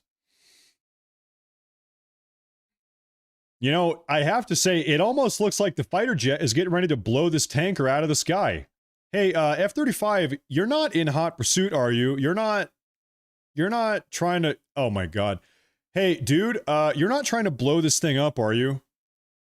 Because that is kind of a little bit almost what it looks like. We're gonna take a look here. You think it's a training exercise? I don't know. Are we looking at a hot pursuit or what? What is going on here? I'm gonna zoom in a little bit more. These things are going fast. Take a look at that. They're gonna smash into each other. This is getting a little bit nuts. Little bit nutty. My bad. Apologies. So yeah, this is, you know what could be, maybe I'm going crazy. What if there are drones that are attacking the Airbus? What if this F-35 is trying to blow up a bunch of drones that are attacking the Airbus? I don't know. Probably not. Who knows? You think he's going to link up and get fuel? It could be the case. So I guess if we see him pull in front of, well, guys, I don't think the F-35 needs fuel. Listen, the F-35 just lifted off. It just went airborne like 5 minutes ago. You're telling me this thing needs to get fuel within 5 minutes of taking off? I don't buy it. I don't think so. I don't buy it. I don't think this guy's refueling, ladies and gentlemen.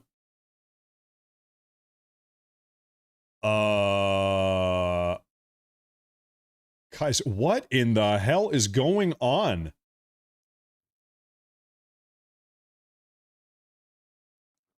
I'm gonna follow the F-35 here. Matt Moore's king of stalling. And listen, guys, it's not my fault that nothing keeps on happening. It was my sincerest intention to go live and talk about Trump's proclamation. There's no proclamation. Here we are. Now, I don't even know what the hell's going on. I'm not going to lie to you guys. Now, looks like they are kind of lining up here. Maybe they are doing a refueling maneuver. Look at that. So when a daddy airplane loves a mommy airplane, they get together and they make a bunch of baby airplanes. So that is what we are watching. Everybody listen, let's give them some privacy. The fighter has a radio failure. The fighter has a radio failure. That is what I'm hearing. That the fighter jet's radio is not working. Allegedly. I don't know. Well, there's that. I'm just going to keep on tracking them here, and I'm looking for updates as all of this is happening. This is from Magic City Moonchild, big time super chat. He says Trump is going to proclaim that Kiki, the one-eyed pirate, is going to dominate the world. That is breaking. That's got to be some is that from One Piece? Is that an anime thing? That I think that's a One Piece reference. Hey, I don't know. Hey, thank you though. I appreciate that super chat. Thank you very much. Thank you very much. Thank you very much. Yeah, what, dude? What in the hell are these guys? I'm going to zoom out a little bit. What in the hell's going on here? This is from Eagle Eye. He says, Poland not supporting Ukraine or that illegitimate president. They will manufacture a false flag. Putin and Trump are probably talking right now. Potentially. I mean, yeah. I mean, given the way that Trump is, you know, if anything weird happens, Trump is the type of guy, he says, hey, give me the phone. Hey, give me the phone. I'm calling Putin now. Get Putin on the phone now. Yeah, you're right. Yeah. Now, about Poland's relationship with Ukraine and what they would do or wouldn't do, that I'm not sure a little bit more, but there you have it. Hey, thank you. I appreciate that a lot. Thank you very much. Do we know what side of the conflict each of those aircrafts is on? Both of these are NATO planes. So the fighter jet is American, and the Airbus is a NATO out of Netherlands. It's a NATO plane out of the Netherlands. So both of them are on the same side. Both of these are NATO aircraft, and they are.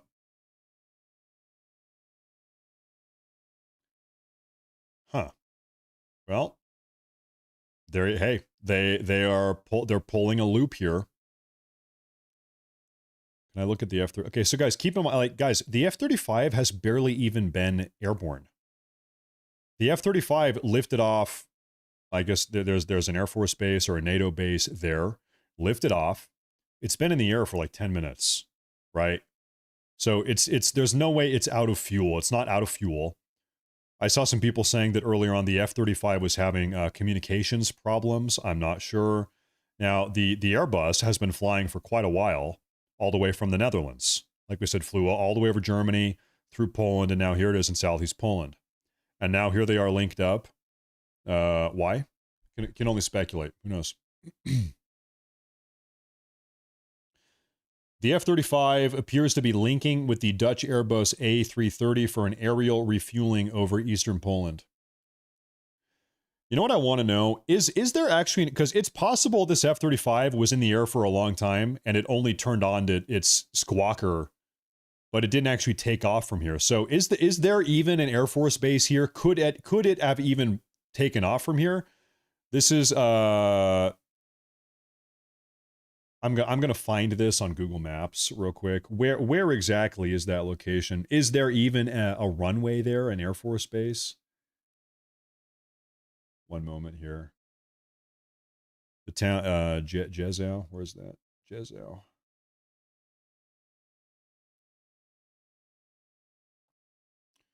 Polish names, man. I think Polish names are probably the most difficult names of any of them. Yeah.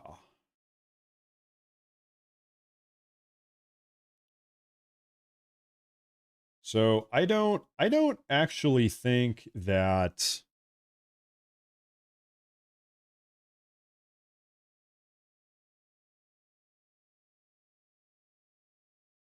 trying to figure this out. I don't think that there is a base there. I don't think so. So I think it probably just flipped on its Bojanel.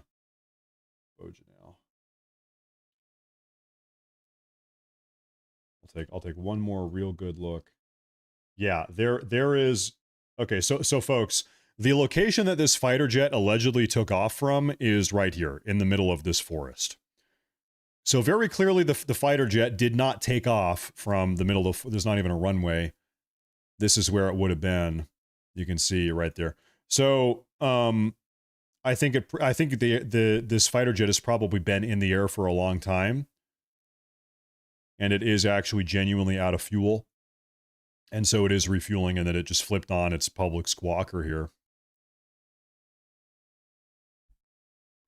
Very curious. Very, very curious. Okay, we're keeping tabs on this here for a minute. And then, of course, here, zoom out for 1 second. There was another Italian aircraft up north. This is an Italian aircraft. There's a Gulfstream G550 that flew out of Estonia and is now heading south. They've been in the air for a while too. Anything else happening over here? Maybe nothing of note. Here, okay, you know what? Here's a good check. Let's see if Poland has started grounding all of their non-military aircraft. Check this out. Okay, so passenger. So, like, maybe not. Now we are tracking civilian aircraft, passenger planes, and it seems like they're all still flying around, right? They're, you know, like if there really was something crazy going on in eastern Poland for the last hour, they would have directed these airplanes away, but they haven't. So once again, I'm still just trying to make sense of the situation here. Buddy, you got to go away. Okay. So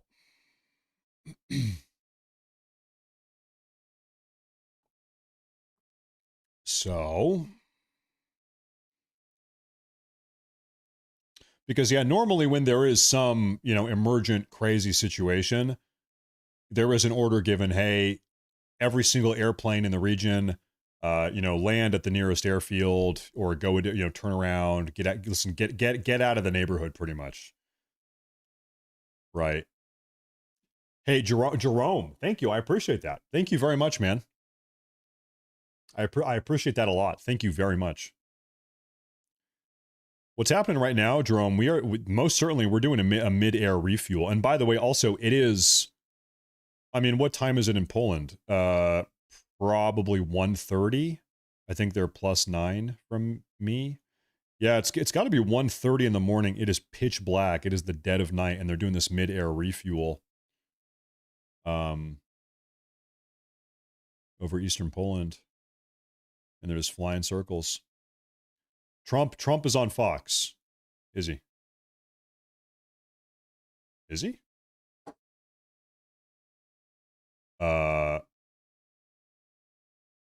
Where? A minute here. He's not on the Associated Press. The official White House page is, one moment. When do you plan to speak to Putin? I mean, you said soon. Is that going to happen this week? Yeah, it'll happen. We have that one and we have Gaza going on. We want to get them both solved and ended. So Putin's going to have, the call will happen this week? I think so. I think this week or early next week. Thank you. Thank you. Thank you. Enjoy it. Did you sign the WFC birthday letter? It's not my signature, and it's not the way I speak. And anybody that's covered me for a long time know that's not my language. It's nonsense. What is going on here? And frankly, you're wasting your time. He's in D.C. Why? The great success of getting DC pizza. And about 200 other things we've done that are so successful.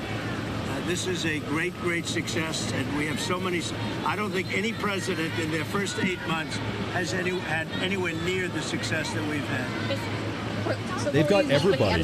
Secretary of State, Secretary of War, Vice President. Certainly, I don't like that whole situation with respect to anybody being abused or hurt, but I haven't even thought about that.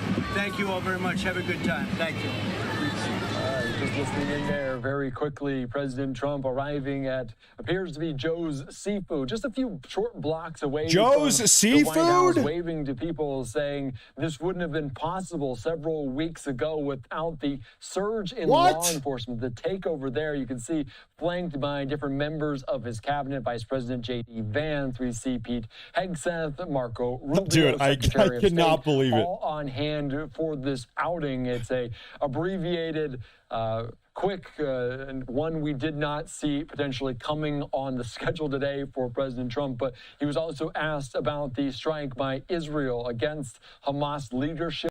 Okay, can I rewind and see the start of this? So Trump just randomly popped up on the side of the road. Can I like when did that happen? Where did that happen?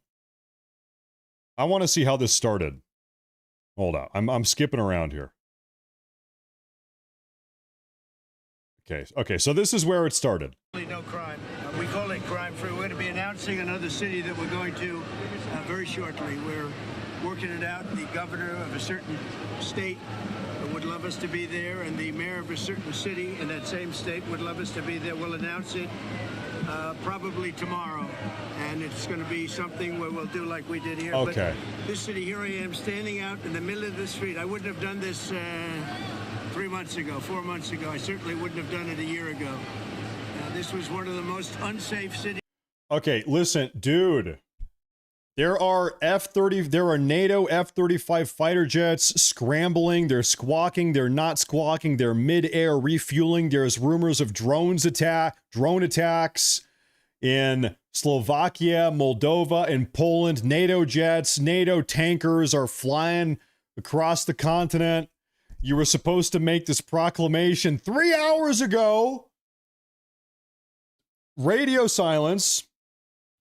And then we find him on the side of the road outside Joe's seafood restaurant, and we're talking about Washington D.C. crime rates. Dude, what is going on? What is going on? Well, okay, he's gonna enjoy a nice seafood dinner. I guess the proclamation is not happening.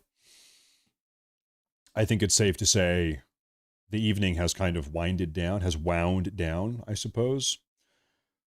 Here's really what I have to say. I just hope that President Trump has a nice seafood dinner. I really sincerely, maybe he's going to order lobster or something, or crab. I don't know, maybe some Alaskan king crab. I don't know. I hope he has maybe some nice salmon, fresh caught. I don't know. We can only speculate. Anyway, ladies and gentlemen, listen, I thought this was going to be like a 90-minute broadcast. This ended up being, I don't even know, like 4 hours or something. I don't even know. Everybody, I am going to wrap it up. Speaking of dinner, I am going to go get dinner. I want to say thank you all very much. Listen, hey, don't blame me. I'm with you guys. I thought something was happening today. Okay, I've been saying, hey, listen, I did not do any of this. I'm here with you guys. Wait, I am getting one more breaking news report, and no, I'm not kidding. Ladies and gentlemen, there is a website that tracks the traffic of Domino's Pizza right outside the Pentagon. Various pizzerias are reporting above average traffic patterns outside of the Pentagon. People inside of the Pentagon are ordering pizza at higher rates than ever before. You can see they are shattering the pizza records. At Domino's, at District Pizza Palace, at Papa John's Pizza. Everybody is ordering Papa John's Pizza. Wow, this changes everything. I don't even know what to make of this. Okay, guys, I'm out of here. I'm going to come back tomorrow. We're going to do another regular show. I'll have some videos for you guys tomorrow. Thank you all very much. I appreciate it. Sometimes nothing happens. What can I do? What can I do? Guys, thank you all very much for tuning in. Everybody have a great Tuesday night. Have a great Wednesday morning. I will be back tomorrow. Thank you all for your patience. Thank you for tuning in today. And really, what a show. What a show. I think this is what we can say. This show was the best that it possibly could have been. Let's put it that way. Okay? And I think we can all agree. So thank you very much. One more final super chat. This is from World Peace. He says Trump trolled Matt Morris. Yeah. But also hey, all of us. Okay. Thank you. I'm out of here, folks. Thank you all very much. I'm tapping out. Everybody have a great night. Thank you for tuning in. And also, God bless everybody.